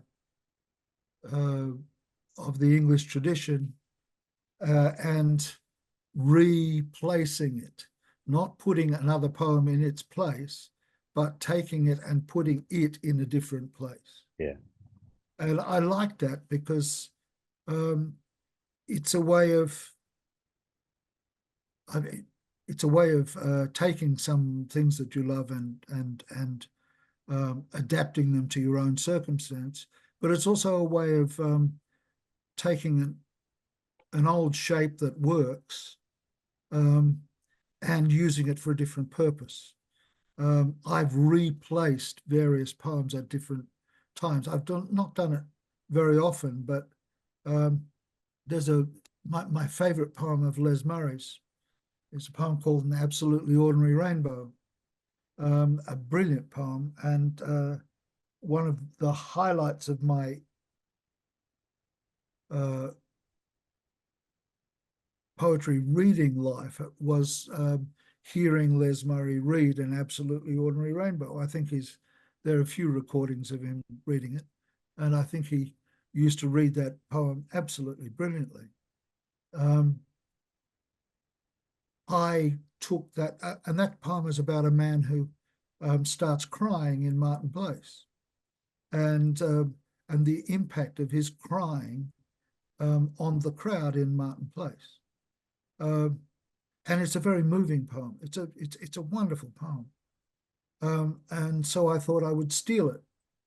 And for my animal purposes, I was walking from the house I was living in Forest Lodge, near the University of Sydney. I was walking along Ross Street one day, and I saw an extraordinary sight. I saw a bird, a plover, holding up traffic. The bird was in the middle of the street, and a car had stopped so it wouldn't hit the bird. And the bird was just shouting at the traffic, walking backwards and forwards and shouting at the traffic. It was losing it. It was sick to death of this effing traffic. And it was shouting at the traffic and holding the traffic back. No one dared go near the bird because the bird was so angry, so that, you know, the people passing by didn't want to go up to it and try to catch it or anything. And the traffic behind it was stretching all the way down to the harbour. This one bird holding up the traffic. And I thought of the man crying in Martin Place, and this was the plover crying on, or screaming on Ross Street. And I modelled the entire poem, even down to the rhythms and the rhyme scheme and so forth, on Les Murray's poem, because here I was replacing Les's poem, not taking it from one continent to another, but from one creature to another, extending it to animals. And, you know, I didn't put that in this volume, The Other Side of Daylight, because it was a bit too hard to set out technically. But I do like taking cues from other poems. One of the first poems that I wrote that I loved for a while was a poem that started with 4 lines from a poem of Dante's, and 4 wonderful lines from one of Dante's shorter poems. And that can be a very, very useful way of writing, a very interesting trick writing, because you're taking some extraordinary lines, something that's very, very successful, something that's very powerful, and then you're using it almost like you might tap a tuning fork at the beginning of a concert or something like that, to make sure everyone's in pitch. If you start with a few lines from Dante, you've got to meet a pretty high standard for your next line and the line after that, right? You know, you've set the pitch. You've then got to build at a very, very high level to do anything successful, without the first 4 lines seeming to stick out like a sore thumb on top of, you know, another pathetic 4 stanzas underneath it. So I just offer that as a trick. Well, it's not just a trick. I mean, it's a response, and it's partly a response because of inspiration. And there is a long poetic tradition of doing just in fact, you know, you could say that your own work converses with your own work, and then it converses with the work of other poets, and then it converses, you know, between schools of poetry, and then it converses between generations of poets, and then it converses between cultures and locations. It's an ongoing conversation that you're part of with this. Do you think that your poem, Lyndon, in a way is an homage to Edward Thomas's poem? Oh, no question. Of course it is. Yes. And what it does, it actually revives the original, because now people are going to go back and have a read of that, which was written more than a century ago in a different part of the I world. hope so. I hope so. I mean, Edward Thomas, I thought, you know, in the hour before we started this conversation today, I should rehearse a few poems, read a few poems, just so I didn't trick myself or anything. But so I took the collected poems of Edward Thomas. He didn't get to write all that many, and it's a very slim volume, his collected poems. He only wrote. And I read Edelstrop, but then I just kept on reading. He's a very interesting poet. A lot of his poems are war poems, but you would never think so when you first read them. When you first read them, they're poems about the English countryside. They're small scenes from the countryside. The next poem in his collected poems is called "The Green Roads," and it's about paths leading into a forest. And you'd think, if you didn't know the circumstances, you'd think that it was just a kind of idle pastoral scene, piece of country verse.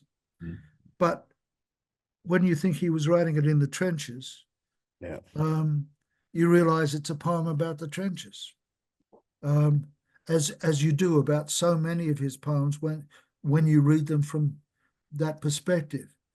And if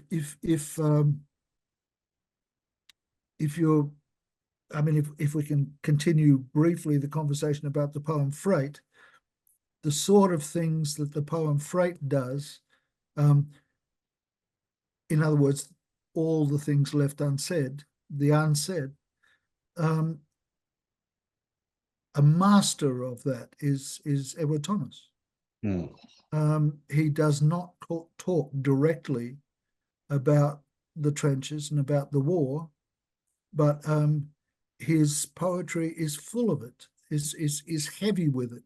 And he talks about some broken reeds, for example, and then you gasp when you realize he's talking about men in the trenches.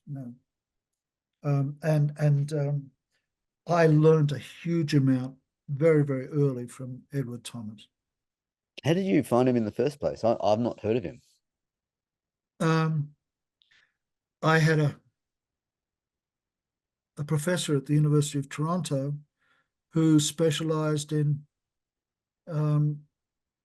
English poetry up to the Second World War, 20th century English poetry from the First War to the Second War. And he had a course on the war poets. He had Edward Thomas on that course. And I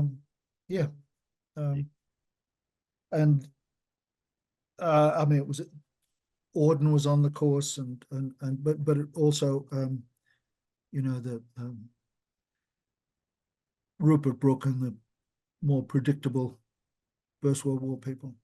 Yeah, Wilfred Owen. Yeah. Would you like to read another poem? Yes.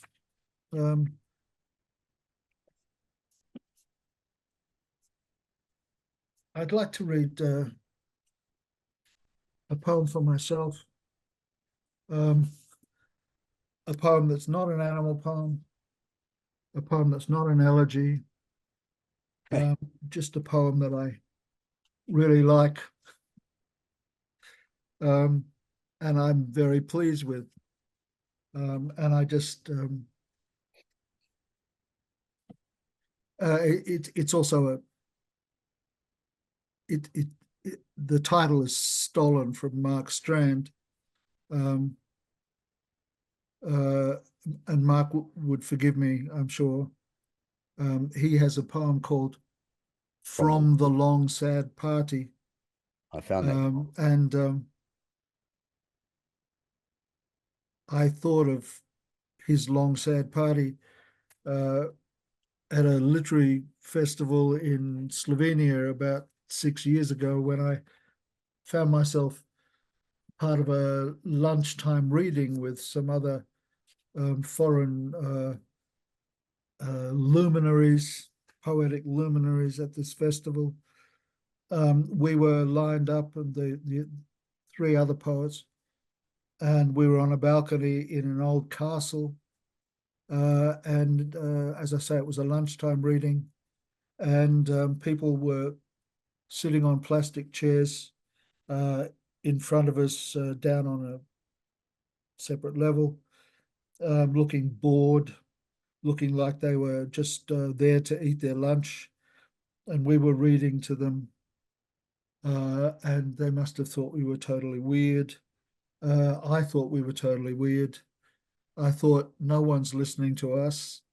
And then it became a kind of theme for the rest of the festival. No one was listening to the philosophers, and no one was listening to the. So I thought of the Long Sad Party for some reason as a way of framing that experience. The long sad party is ending. No one is listening to the poets or spending any time with the philosopher. No one is trying to understand the lyrics of the gypsy band. The long sad party is ending. No one is visiting the terrace gallery to see the famous painter's pictures of apocalypse. No one is reading the novelist. The long sad party is ending as it has always done. The dancers on the balcony hold one another and move gently, then turn away. The voices of the singers drift along the corridors. The golden wine is poured and poured again. Someone murmurs something about a morning train. Outside on the darkened lawn, under the last whisper of the midnight moon, a woman turns to her lover. She opens her mouth to her, and they fall and fall. Yeah, I picked up Mark Strand's connection when I was reading this poem. I'm a big fan of Mark Strand as well. And you're doing some interesting things here with rhymes and half rhymes and bits of rhymes and then non-rhymes, and it's all sort of it keeps a reader on his toes. But you're also you have that line, the long sad party's ending, 3 times, apart from farewell to long sad party in the title. You have that line 3 times in the first 3 stanzas, and I was just wondering at why the repetition. Is it to reinforce the fact that it's ending, or was there something else you were trying to do with that?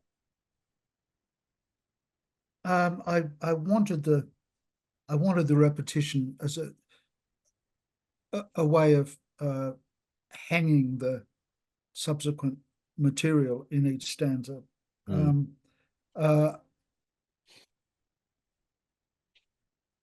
I wanted a poem fairly dense with music, It is a kind of elegy, though, isn't it? Don't you think?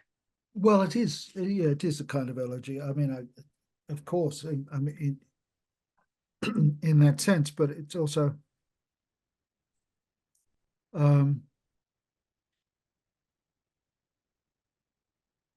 expressing a kind of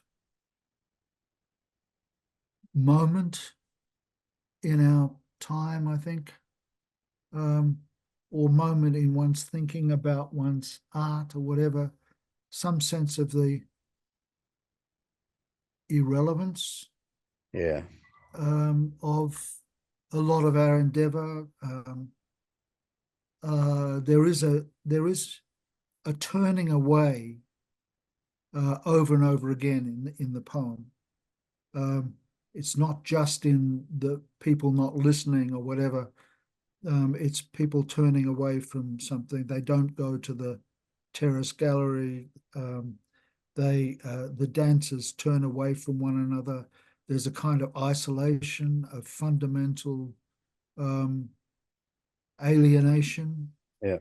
And then at the very end, a kind of trick stanza in a way. A woman turns to her lover, and the lover is another woman.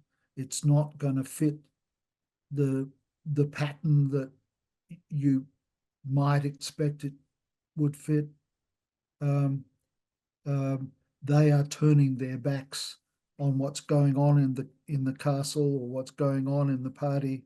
They're out on the lawn, and they're turning towards each other for consolation, for something that is not being offered by the party itself, Mm. and so forth. I don't know. It's just Well, kind of, yeah, the idea that I could actually explain the poem. I nah, don't know. I don't know that I can do that. no, but I'll just throw in a couple of thoughts. Uh, it's infused with a kind of melancholy, but it's not all. It's not everything is lost in a way. It's kind of bittersweet.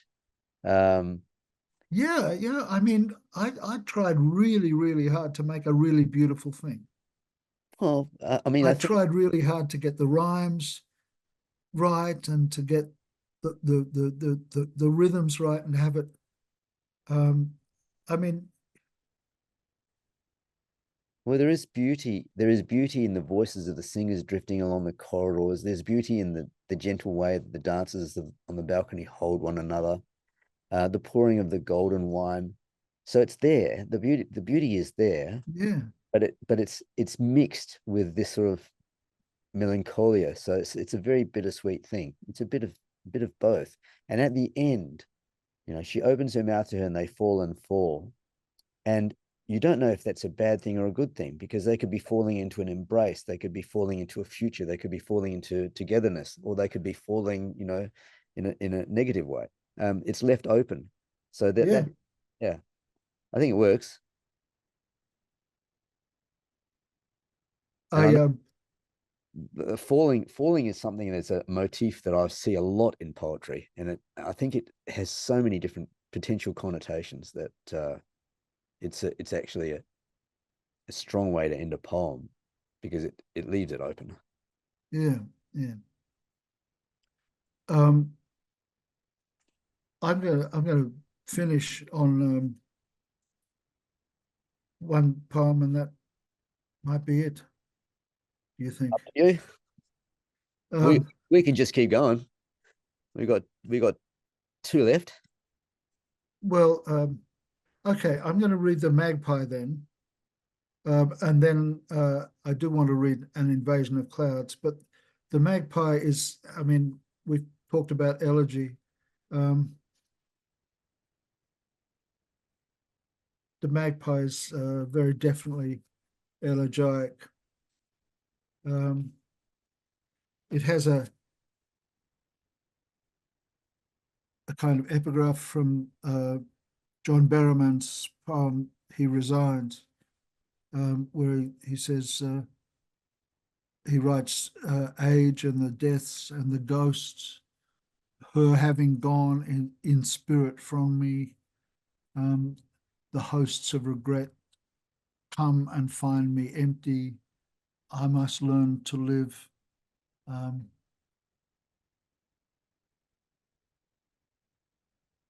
I suddenly, I was doing that from memory. The second last line of his poem, I can't, talks about um, learning to live with a mind that is somehow blind and a heart that is empty. Um, but the poem is elegiac in the sense that, and fits into what we've been saying, in the sense that it changes its subject matter, or appears to. It seems to have 3 or 4 episodes, as it were, that don't have to cohere at all, but um, sometimes poems seem to be given to you, or sometimes you write a poem because you're trying to rescue yourself. You're trying to console and somehow explain yourself, somehow rescue yourself. Um, Christmas Eve.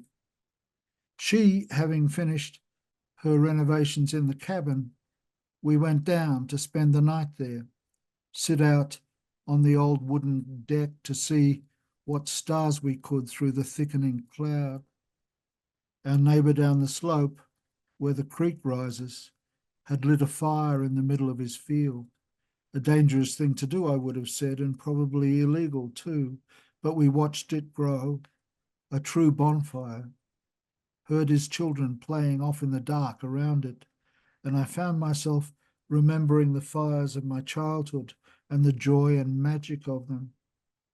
And for a time, the night became a throwback to a lost world, a light rain coming and going, assuring the fire wouldn't catch.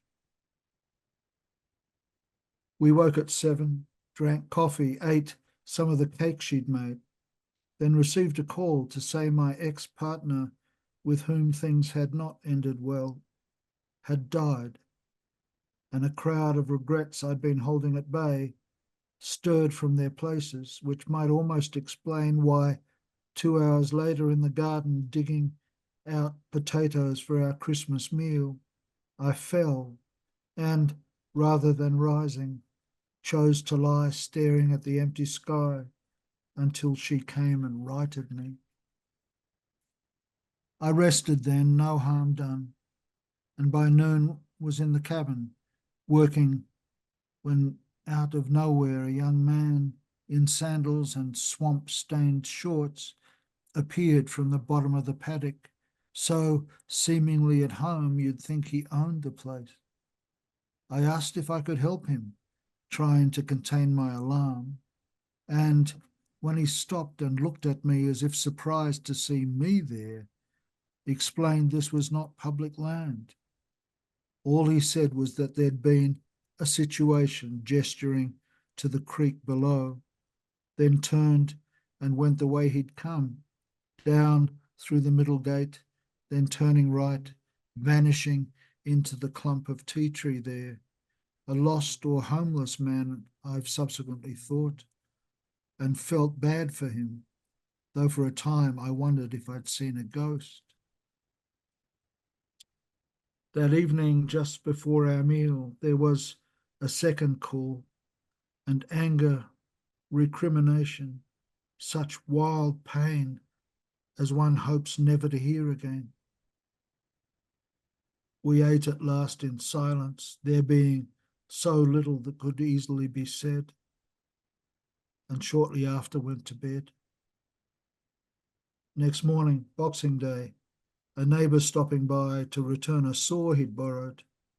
We talked at the gate a good half hour or more, and when we came back, found a magpie had entered through an open door and was walking so slowly and priest-like through the house, I could almost imagine him carrying an invisible encensoir, wafting carefully into every room the scent of rosemary or sandalwood or myrrh. I didn't pick it up before, but this poem resonates to me with freight, with the things left unsaid. And Yeah. that your crowd of regrets. I see those two poems talking to one another. One of the features of your poetry and in this poem is that it is very often strongly grounded in place and or time. And that's the case here. You begin it. We know it's Christmas Eve, so we're located immediately into that sort of moment and all that implies. And then you continue. She having finished her renovations in the cabin, we went down to spend the night there. So the reader is also taken immediately to a particular place. How important is it for you to fix your poems in place and time? Crucially important. That they are almost always coming from immediate circumstance in some way. Right?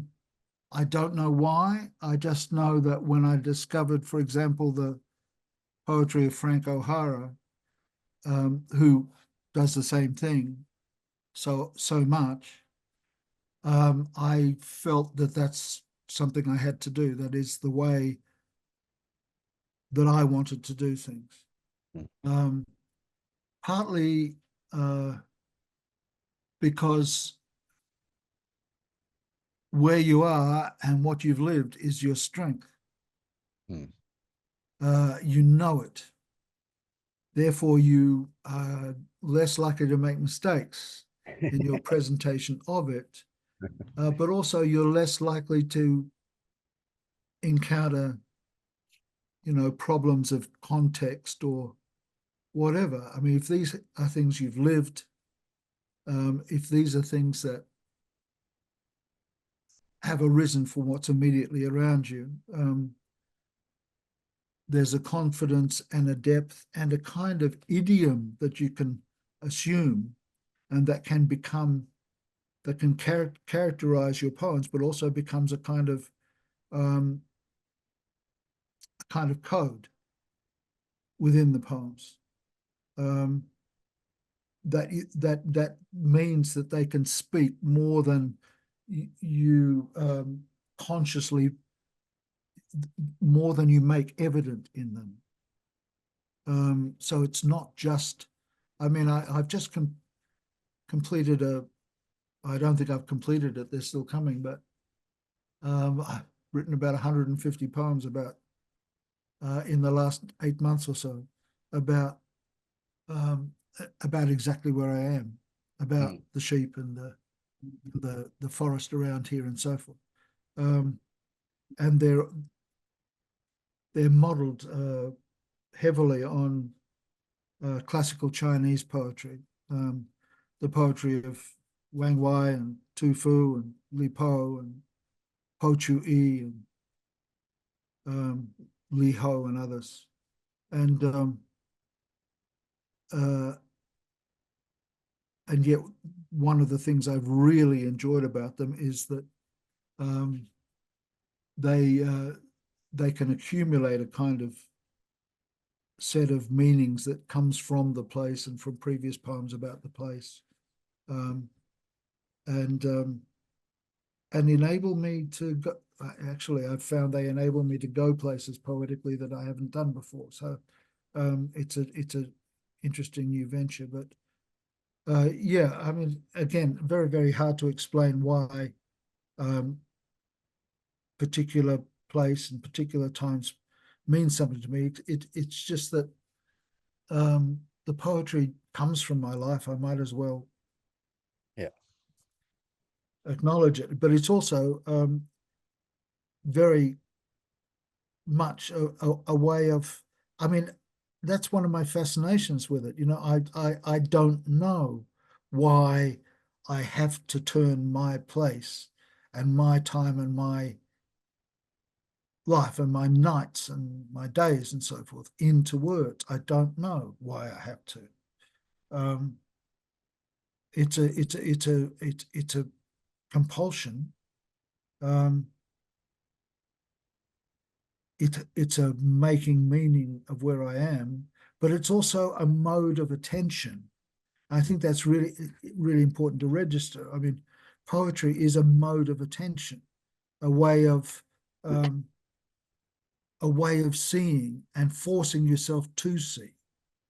One of the things about writing about this place, for example, writing about the days in this place, is it's a drive to know more about the place.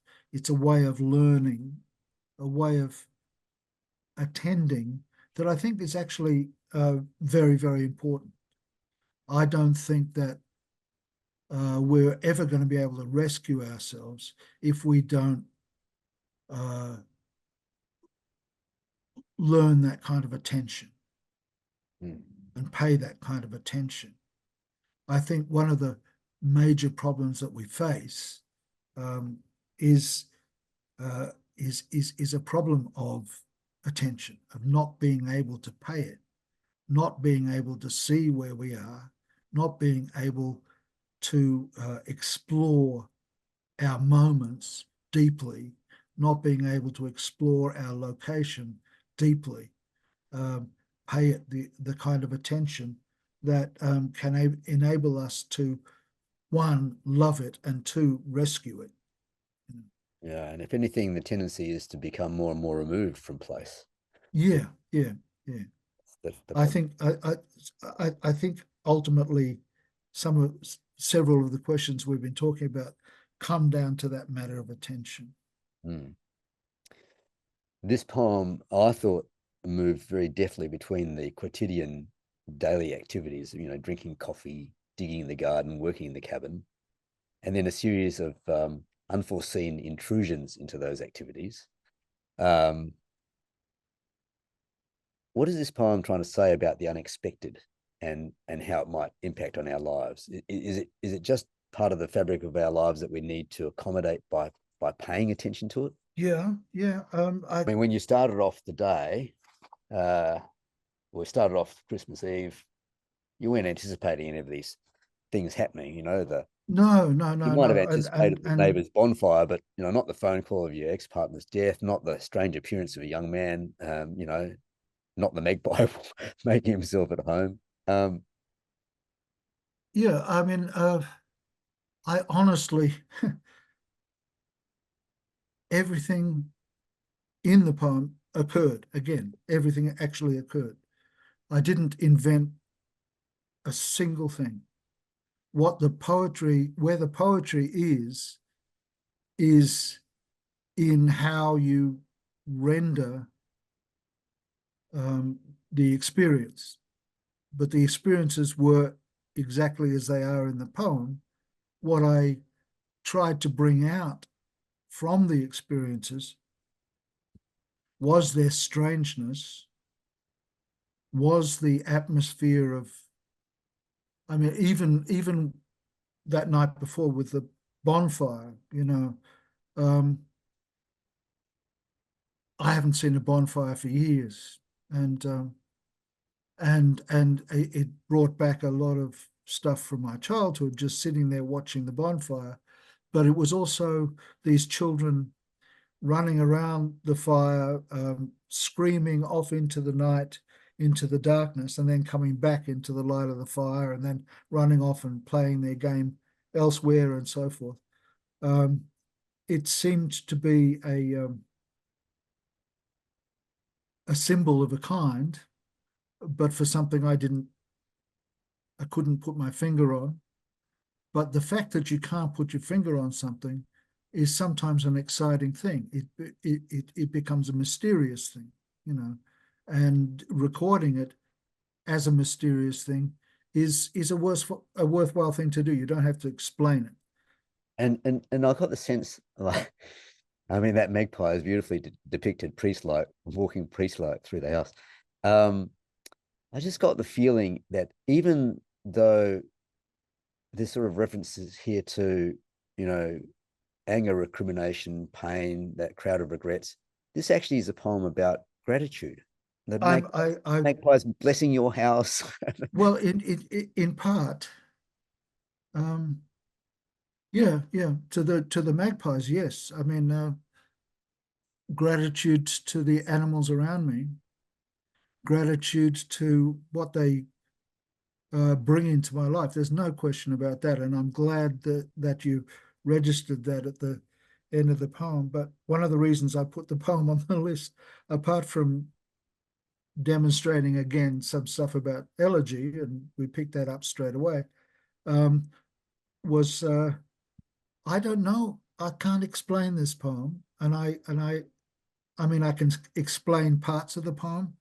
I'd rather not. I don't want to talk about the regrets. I don't want to talk about. I don't want to talk about. The recriminations or whatever. But when something gobsmacks you, when something appears out of the blue, and knocks you sideways, when something causes real pain to you, you do need to attend to it, but also there's a kind of excitement in it, in the sense that you are suddenly very, very alive. okay, it's on the painful end of the spectrum, but you are sensitized, you are awoken, you are close to overwhelmed, and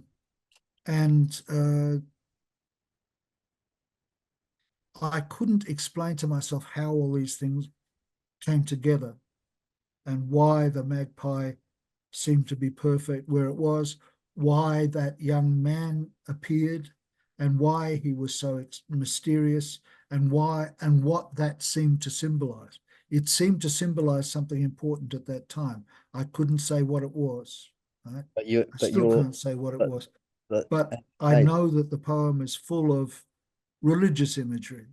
Yes. I am not a religious person. I am definitely not a Christian, but that is a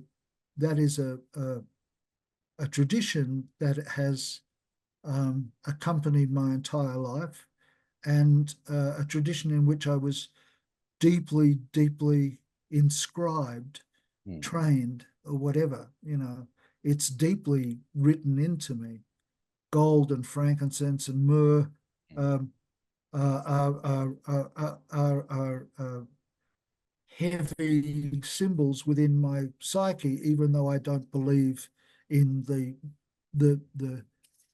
myth or the story that they accompanied. So that the young man has to carry a burden from that symbolic tradition, even though I don't believe in it or want him to be anything of that kind. So there's a kind of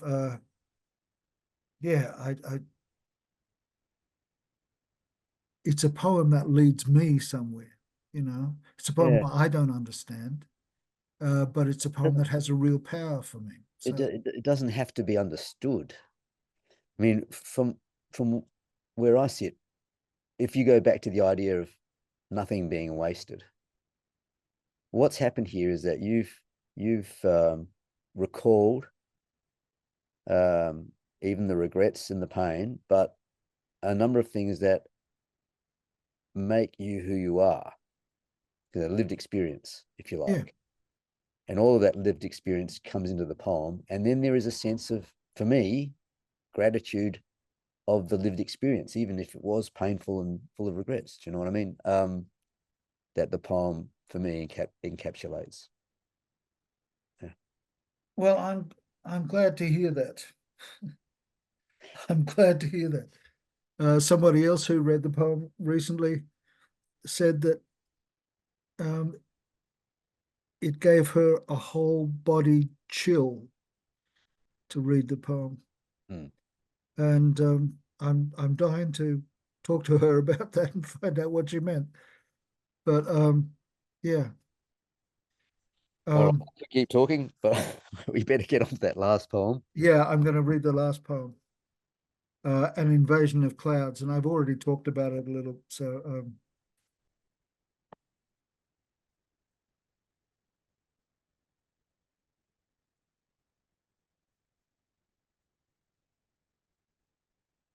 my study has just been invaded by clouds, each smelling vaguely of lanolin and urine.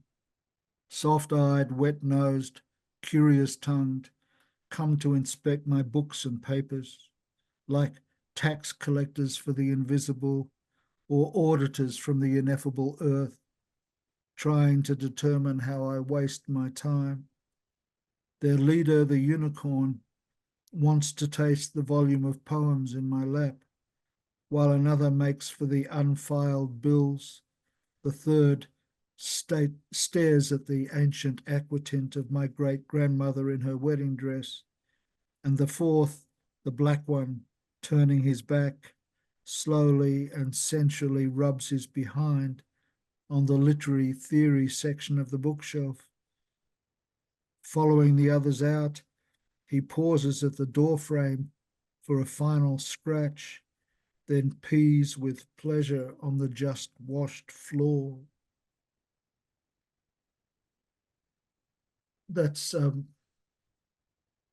another aspect of my ordinary life. It's not very ordinary. Um, I mean, they've left us alone. They haven't interrupted our conversation. yes. Once or twice they've come to the door and looked through, but I would have enjoyed the interruption. Um, I mean, this poem could be about another intrusion in your day, but it seems companionable. Like everybody just quietly going about their own business without much in the way of disturbance, really. Um, were you simply a passive observer throughout this, or did you immediately feel a poem coming on? um, I didn't feel a poem coming on straight away, but afterwards, as I thought of it, because I don't normally have all four sheep in the room at the same time, and it's not a large room, so when they're here, you sort and you start off at the desk. You can't get away from the desk because they're filling the rest of the room. You can't sort of work out how to coax them out because you can't get around to the other side of them so you can herd them out. So um, it occurred to me soon afterwards. I mean, the poem came fairly soon afterwards, but the first image was that invasion of clouds. It was like having four large, I mean, if they had been shorn recently, they'd have been a lot easier to manipulate, but you just sort of give up and watch them. I mean, I love them, so it's not a real intrusion. I mean, I knew there'd be a mess to clean up after they left because they do love to mark the room, and one of the first things they do when they get into the room is to have a poo. Um, but I figured, well, poo and pee in the poem, no, it's too complicated. But luckily, sheep poo is fairly easily cleared up. It's all these little Pellets. black pearls. Um, but the image of them as clouds invading my study. But it's also, as I said, my study is a place of words and books and the fug of thinking and so forth. And to have these creatures in there who don't give a stuff about any of that, who just want to be able to say to themselves afterwards that they got in, and that he couldn't get us out for 10 minutes. um, and it gives them such pleasure when they do get in. So I, Yeah. I so the poem is philosophical in a way, but in a very gentle way.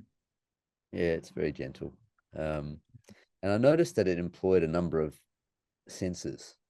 You've got your smell of lanolin and uriah, and the reference to tasting the volume of poems in your lap, the imagery through the poem of the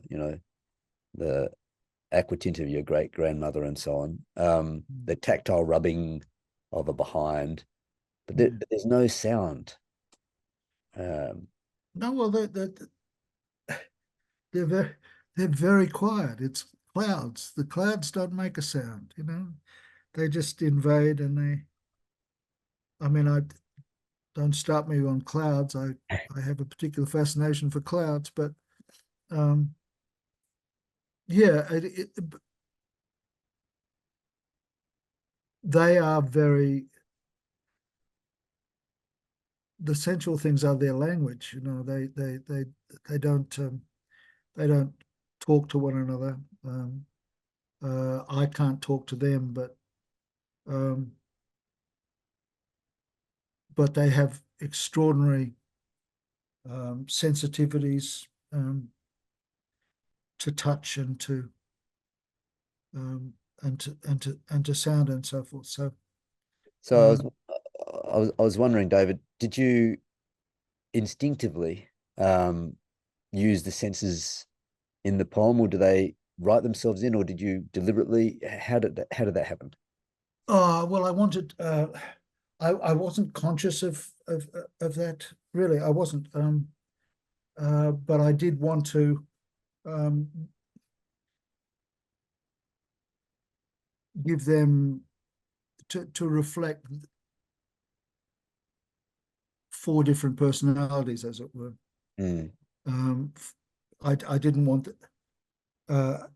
if they were all sort of identical, the poem wouldn't work, you know.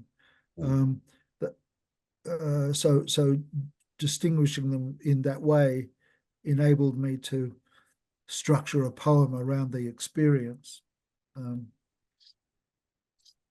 And you've mentioned that they bring the openness, the clouds and themselves coming into the closed bubble. They bring that openness. Are you talking, when you're talking about openness, are you also talking about an openness of mind? Well, yeah, very. It's the main thing I'm talking about in some ways. I think that in order for the mind to grow, you've got to let go of a huge amount of what you think the mind is. One of the, I mean, I'm asked over and again to write about the sheep, you know, and one of the things that I have to do very, very concertedly every time I attempt anything like that is to try to get human structures, human explanations for things, get very skeptical about them, and try to make sure that I'm not filling my writing with assumptions and constructions and interpretations that are entirely human and don't really have anything to do with the situation. So